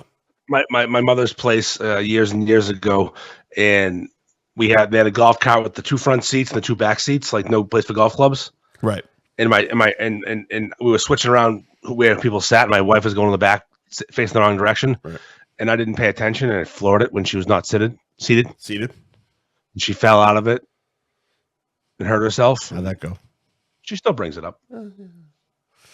I mean, my wife doesn't. That's the type of golf cart we would have down here. I mean, realistically, when I do eventually get one, it's going to be a fucking 6-seater with no room for golf clubs. You don't golf. Yeah, you're not golf. There's no fucking golfing happening here. No, it's a ride. It's a little ride. It's a smaller fucking vehicle. It's a secondary vehicle. But I'm not putting a fucking baby. You don't have a baby though. You can't put a baby in there. You don't have no babies. Fucking retards. Where would you get a baby? Where the fuck did they get a baby? They probably made that fucking baby and put it in laid it down on a fucking seat. Probably AI and a fucking 3D printer. Hey, just a quick update. I looked just now. My done Cunt of the Week's done. We did the Cunt of the Week. My stupid dildo video. 2.1 million. Look, here's the thing. Why? You know why?